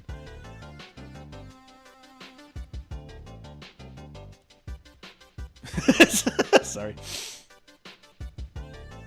Do I listen to anything while working on games? I normally have on like YouTube videos and stuff, but I normally have them like extremely quiet. Sometimes I will listen to music, but I don't really like having earphones in all day. And I don't live alone. I live in my parents' house, so I don't listen to music too much. But sometimes I'll put on like some kind of podcast where it's like developers or something, like listening to like programming talks or something like that to just kind of be in the vibe. Normally I'll just have on like a quiet YouTube video on like the TV in the room, which is like not facing my eyeballs, so I don't get distracted by it too much.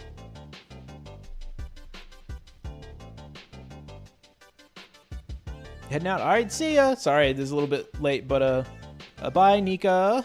I'll see you later. Thanks for stopping by. Appreciate it. You think you'd make a how to make game music series? Totally, I've thought about that. It's just so unrelated to the rest of this stuff, though, and it's.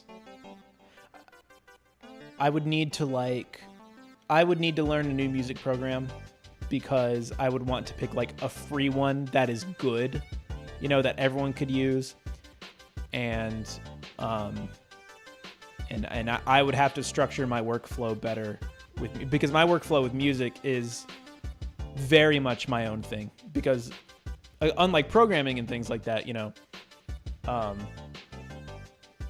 music is like making a video where like once the thing doesn't have to do any real-time processing. So once it's done, it's done. So I can be really sloppy with my workflow with music or super loose with it. And it's just, as long as I get it all packed together at the end. But I would want to probably teach better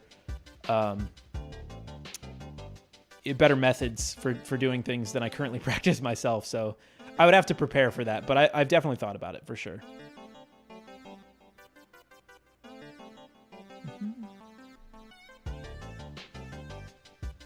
Yeah, I would like to do more game design videos, for sure. I have the one up from a couple years ago that is focused on Zelda games, but, specifically about the quality of life when I think it oversteps a boundary. So if you haven't watched that, you should watch that. But I would like to do more similar to that on certain topics.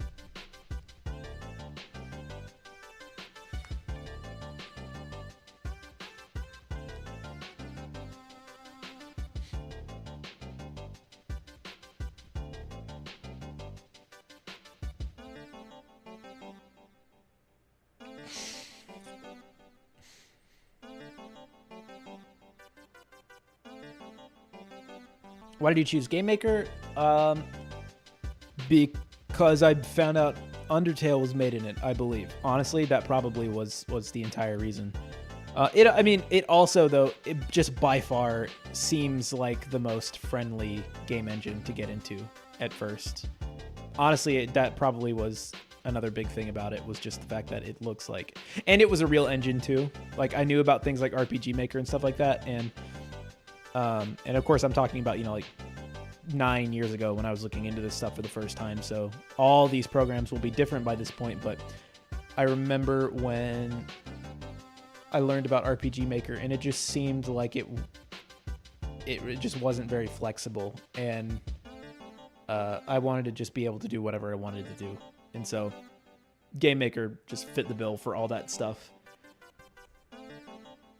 And it wasn't long after I started using it that I found out about Hyperlight Drifter. And by that, I mean it was instantaneous, I think, because I was using it for a couple months. And once Hyperlight Drifter was like announced, basically, that actually used to be like the splash screen for GameMaker was Hyperlight Drifter.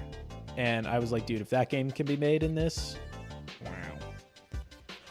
That's another one. That one, Hyperlight Drifter, was not a wow game for me, like where it blew my mind, but I loved it. And stylistically, I feel like I took a lot from Hyperlight Drifter. My game looks pretty different, but I was very inspired by that game a lot. So that's another one that, at the very least, was inspirational to me at the time.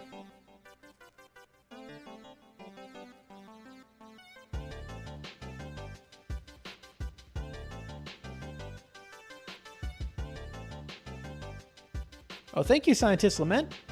Thank you very much. I'm glad you get some use out of them.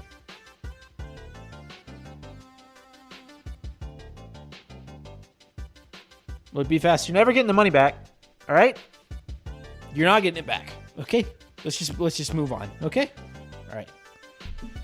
Jeez Louise. I'm actually going to ban you so I can unban you and then ban you again really quick.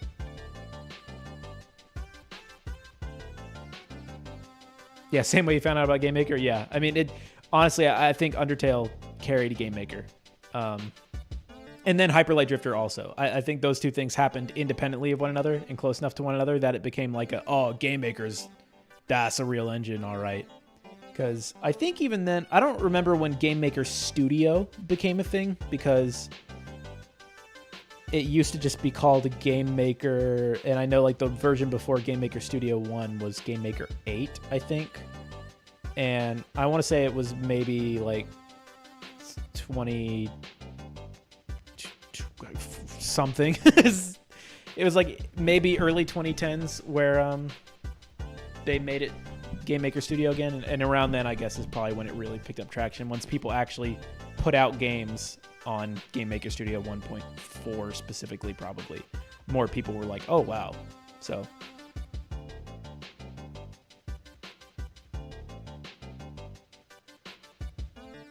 do I think any of my older videos about coding got a little outdated, or would you recommend you follow them anyways?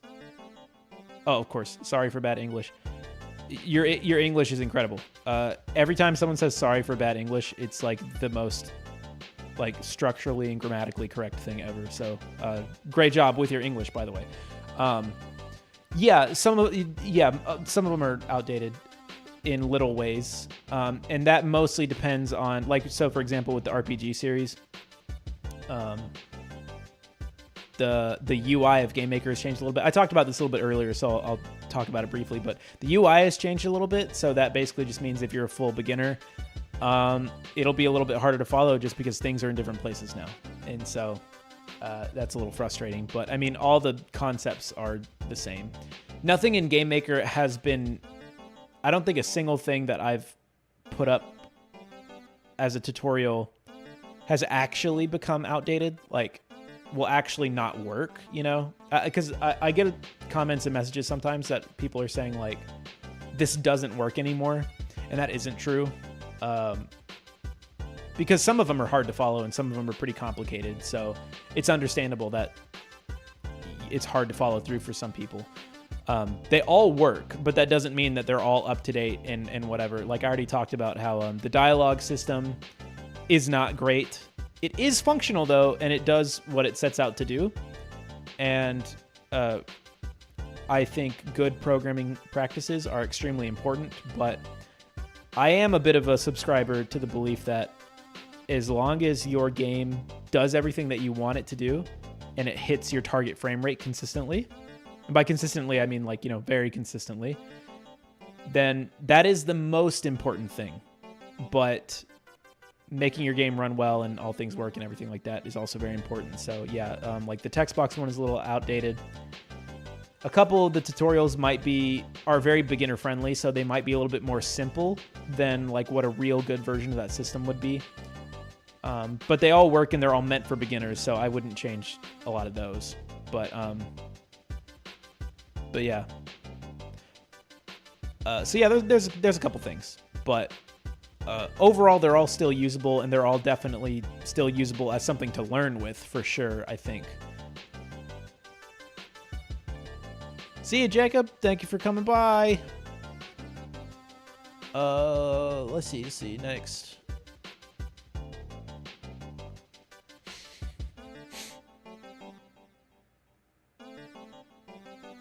What am I going to work on after this? Probably a boss in Starcade specifically, or after doing all this promotional stuff for the trailer this past week and doing some restructuring and working really long hours on Starcade recently, I might also just work on like a little side project for a minute tonight before bed and just kind of ride out the rest of the weekend to rest. So I might do that. I don't know. I assume that's what you mean by after this and not like after my 2 big games are coming out.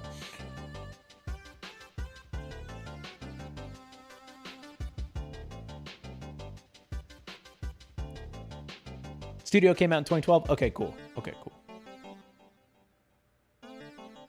Oh yeah, and that's when...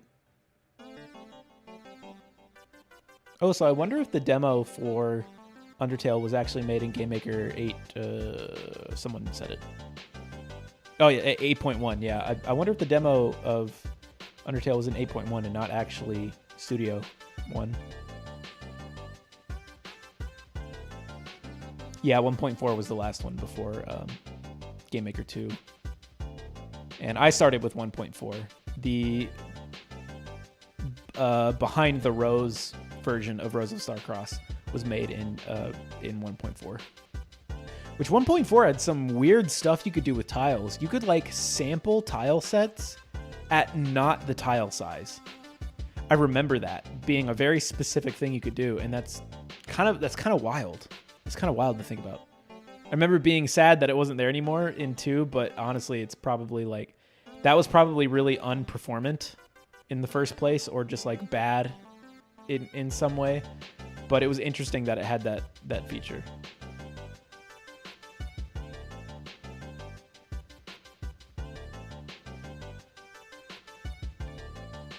Yeah, exactly. Exactly.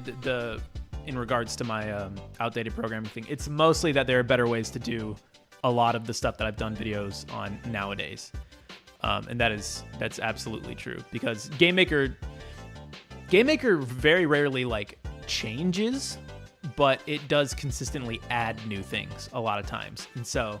And like I said, I mean, the big one was the 2.3 update, which added like structs and stuff. That is such a massive change, like such a huge addition.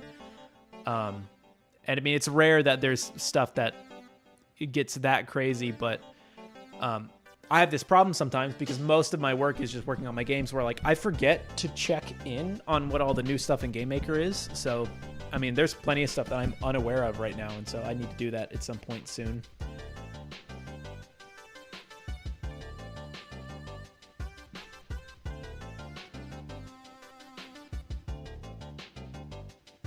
When do you start working on a game's music? Do you make the whole game and then the music, or make whole segments and then finish them with music, and then move on to the next one? I don't make the game in full segments, which is a process I would like to change. I think I would like to, when I get back to full-time in Rosa Starcross, I would like to try and make things in big chunks, because what I do currently is, I mean, I work on music all the time, and all of my games normally start with music. The initial inspiration for Starcade Special was I was playing my guitar, and I had like kind of a funky riff that made me feel like it was almost like a Castlevania type thing. And then I just had a very strong urge to make a Castlevania type game just so I could put that song in it. And so most of the time I start with music, and that kind of gives me a good vibe. But once a game gets going, I tend to hold off on music because I just know that it's the easiest thing for me to do personally. So I have a lot of faith that once I get to the end, I can just drum up a lot of stuff. But I mean, that being said, I'm a musician and I enjoy playing music and writing music. So I'm just doing that all the time anyways. So I have tons of music for Starcade already, like tons, but very little of it is like fully finished. So, and part of that is because I'd like to mix and master everything mostly all at once, just so it sounds pretty cohesive, because I'm not good at mixing and mastering. So, if it's not going to be the best mix and master, I would at least like it to be consistent amongst all of the music in the game. So that's what the process goes with that normally. But a lot of times, story beats and vibes for areas and stuff will start with music. So yeah, I mean, I guess the answer is music is happening all the time, but I save a lot of it for the end, and a lot of it happens before I come up with ideas. So maybe the middle section is the least active for music for me.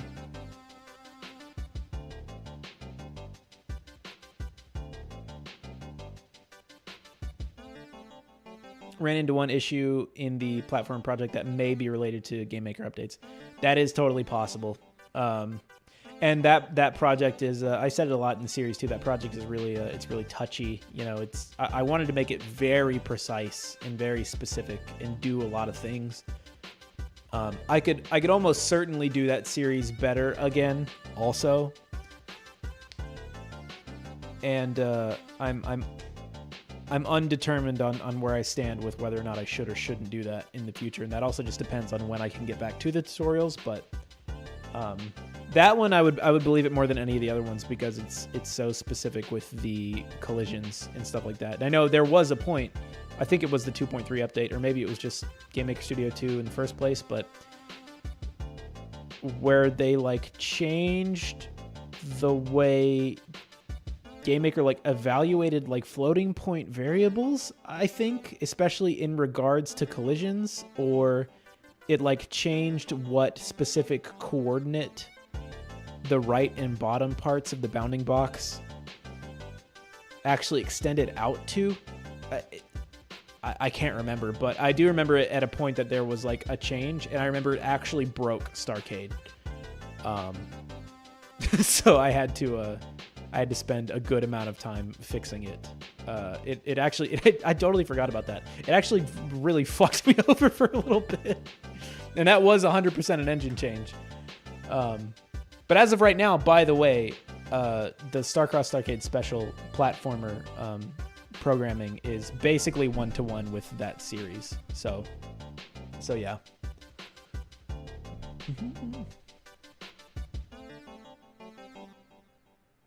You started on Game Maker 8. That's awesome. That rules. 3D was easier in 1.4. Interesting. Very interesting. Yeah, I don't really know anything. I mean, I've watched some Dragonite Spam videos. Dragonite Spam does a lot of just like 3D kind of hobby stuff in Game Maker. I don't really watch them for actual tutorial purposes, but I've watched them just because I'm like, wow, that is really cool that this person is making all of this stuff work. But I have seen another really impressive 3D thing in Game Maker recently that would have been 2.3 or later. And it was just like a really realistic looking like liminal space first person thing, like almost hyper realism. It was absurd. If that turned out to be true. You know what? Now that I'm thinking about it, that could totally have been something that someone just lied about and just been like, I made this in GameMaker. It's like, did you really? So, I don't like being distrusting. But, you know, you learn about people who don't tell the truth about things. You know? Anyways.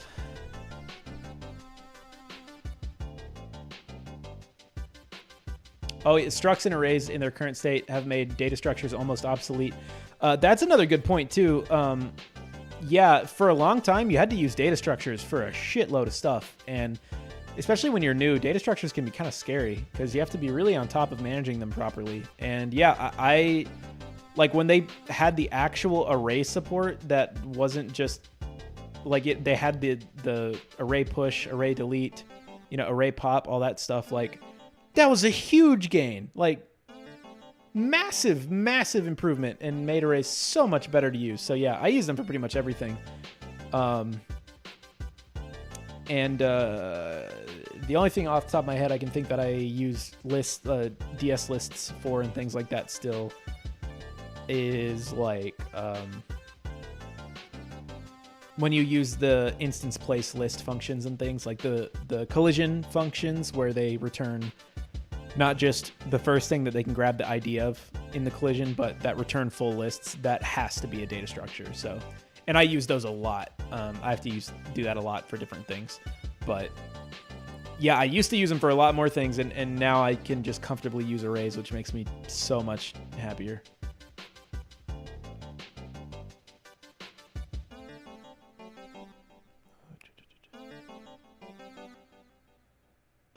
Oh, when's the stream gonna end? Oh, I guess I said it was gonna end like 20 minutes ago, but I'm a yapper.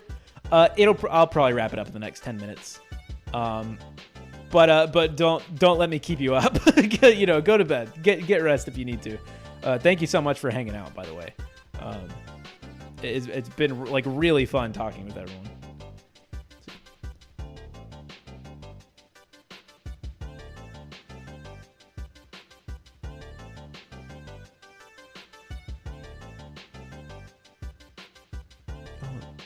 Line where when you run the project, it gets upset at the line with the my floor plat equals false instead of setting it to no one. Oh yeah, that must just be a mistake on my part. Yeah, I mean, does it give you a crash or does it just like give you one of those error messages? Because I don't think that should necessarily crash the game, but it would definitely give you like a warning because the my floor platform is supposed to hold an instance ID, and setting that to false. This is another example of true and false are not actual booleans in GameMaker. Like I said, they are just assigned to numerical values. So you can set my floor platform to false instead of no one, and it should still function, but that would be bad practice. That is another thing about GameMaker. It's really nice that it's extremely forgiving and very beginner friendly, but that does mean that you don't get punished at all for having bad practices. So it can make learning different programming languages difficult, which is kind of a problem a little bit because to do shaders, you need to do GLSL, which is, you know, much more regimented, much more strict. And the IDE for GameMaker can't really give you any good information about what you did wrong when it comes to compiling shaders, which can make them super frustrating to learn about. But yeah, anyways. So yeah, sorry about that. Yeah, if that is the case, then that would just be my own problem and my fault. Do I like cheese? Yeah, pal. I like cheese. Do goat cheese? Top tier. Cheese sticks, favorite food. Shitty Velveeta slices, favorite food. Big fan of cheese. Actually, that's not even cheese. Can you call like a Velveeta slices cheese? Is it just like cheese product or like cheese styled food? You know what I mean?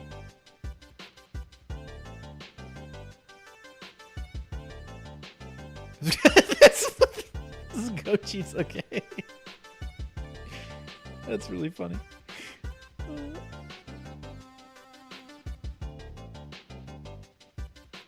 Oh yeah, yeah. Well, I mean, technically, the instance exists false thing should still not give a crash at least, but yeah, I mean that would definitely be part of where the issue would go for sure. So yeah, I am sorry about that. You pretty much given up on 3D Game Maker? I mean, yeah, it seems like fun and like a cool challenge and exercise, but I feel like the amount of stuff you'd have to do to make 3D and Game Maker work, especially if you're trying to make an actual 3D game and not just like a single 3D object, it almost feels like you would need to be good enough to just be able to make your own engine in the first place. So, I mean, I would never, like, as far as if your goal is to make and release games and what you really care about is not necessarily programming, but making video games, then I think doing 3D in Game Maker would not be a good use of your time. But if you care about programming and you care about doing interesting things and challenging yourself, that's where doing 3D in Game Maker would be fun and cool. But yeah, I mean, functionally, I think it'd be pretty useless, especially because I know there was the big thing with Unity lately, or recently with them trying to do all their insane stuff. But I mean, that guy got that guy retired, quote unquote. That guy was made to leave, and the new Unity head guy seems really cool. And I mean, that still remains to be seen, and they have a lot of work to do to gain that trust back. But Unity still seems like a good option right now for 3D. That's like, not crazy. And then if you don't really care about console ports, then, Godot for 3D. And then obviously Unreal Engine, but Unreal Engine is Unreal Engine, so I think it's going to be probably a little bit more complicated than the other two and have less community support from fellow indie developers. So, but I mean, yeah, definitely if you want to do 3D stuff, I would say try Unity or Godot for sure. And there might even be some other like up and coming like open source engines or something like that I don't even know about that would probably be more worth the time to dig into like a new experimental engine than to just try and like force, Game Maker to do 3D stuff. But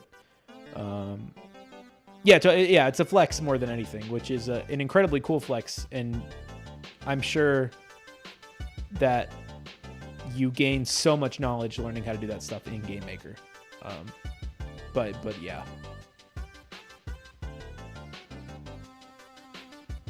Yeah, only use lists when Game Maker's functions return them. Yep, totally. That's same here. First person point and clicking metric. That is cool, man. I would love to see that at some point.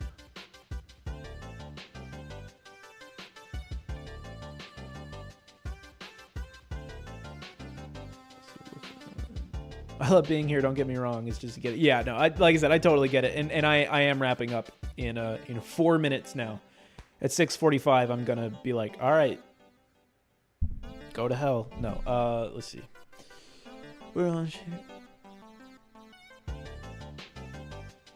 Yeah, working on shaders is infuriating. There's been 2 big times where I like sat down and I said, all right, I am not doing any other work but learning how to do shaders. And I can do them now, but I would not say I'm competent in working with shaders. Like I said, the coolest thing that I've ever done with shaders is I figured out how to make like Earthbound battle backgrounds, and I feel like I learned a lot from doing that. But yeah, they're crazy, man. And again, the fact that the IDE is so unhelpful with shaders, like the IDE will literally just be like, the game's not compiling if your shader has like anything wrong in it. Even if you're not calling the shader, it'll just compile and then it'll just be like, there's a problem in your shader. And that's all it says. It's like, I don't know what to do. And yeah, it's just much stricter than GameMaker, than GML.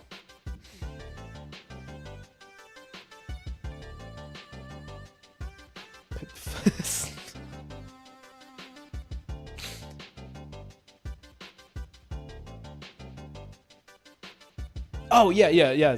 My game would not compile, and then the only help after, like, it was giving me is error at line 9. Yeah, it's exactly what I was just saying, yeah. Or yeah, it's so specific. Yeah, and the line number is also never correct when it gives you shader errors. The line number is never correct.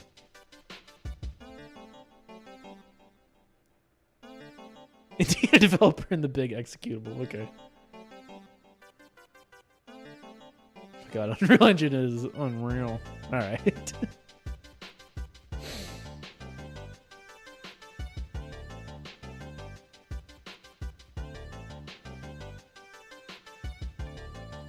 Oh, you might make a tutorial and then like use my dialogue engine. I guess you mean I was like the overlay for the text. That's cool. That'd be cool.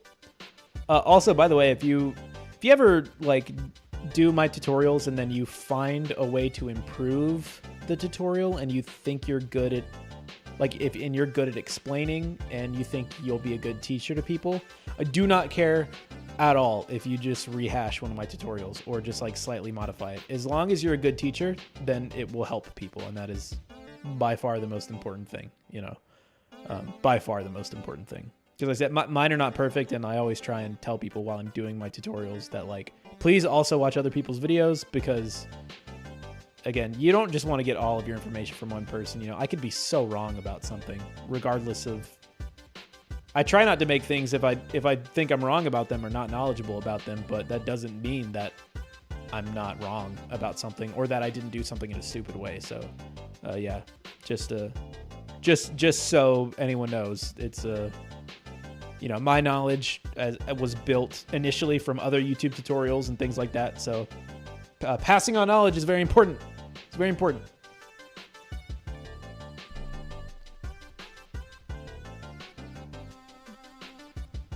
Hello, Boston. Oh, is this like UFO 50? I assume you mean Starcade.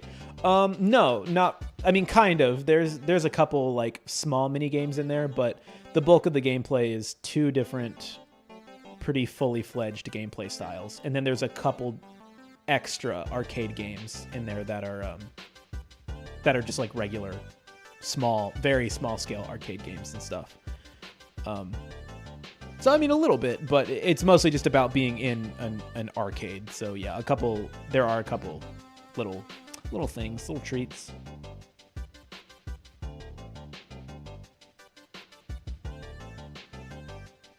Yeah, a visual programming thing for shaders would be nice. I prefer to know the programming of something, personally. Because I just feel like one day, like, all the visual stuff is going to blow up and not be there, or I'll have to, like, change engines and, like, I won't be able to, like, move over any of that knowledge, but I mean, shaders are so important to having cool visual identity and stuff, and they're just so hard to work with in Game Maker, so yeah, I would love that, and I would use it. Like I said, I use some of the effect layers every now and then that they added, and, no, not often, but I mean, I love that they added them. So, yeah, I would like that a lot. The trailer looked amazing. Well, thank you. Yeah, I can't wait for everyone else to play it too, man. It's been a long time. But okay. Oh yeah, see, yep, we're all going. Actually, we're all heading out the door with you. So we're gonna do that awkward thing where we all walk in one direction. We say bye, and then we all walk in one direction together to the bus stop. So yeah, okay. But yeah, thanks everyone for coming out to the stream. I really appreciate it. I will be doing these every single week. And it'll be every Thursday at the same time. And it'll just be like this. We'll just be hanging out and we'll be talking. And we'll ask questions and whatever, you know. I'm sure after a few of these, the questions and stuff will sort of mellow out. And we'll mostly just be talking about like topics like we've been doing a little bit. So I'll also get better at it. I hope I didn't miss anything. I'm going to check and see if there's any more that were left in the weekly stream questions or anything like that.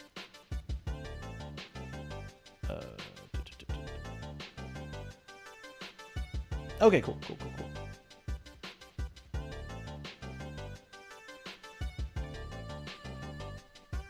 Okay, that seems pretty good. Yeah, so I'll definitely need to be improving with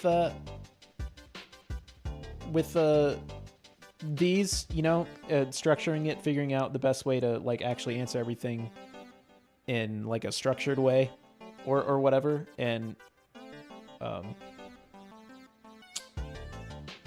yeah, sorry, I distracted. But yeah, no. So yeah. Anyways, they'll hopefully get better and a little bit more regimented is basically what I was getting at as we go on and I get better at these things. So thanks everybody for showing up. See you guys later. I really appreciate it, and I'll see you next week. Okay. Bye-bye. How do I tell you to stop streaming? Okay, see you later.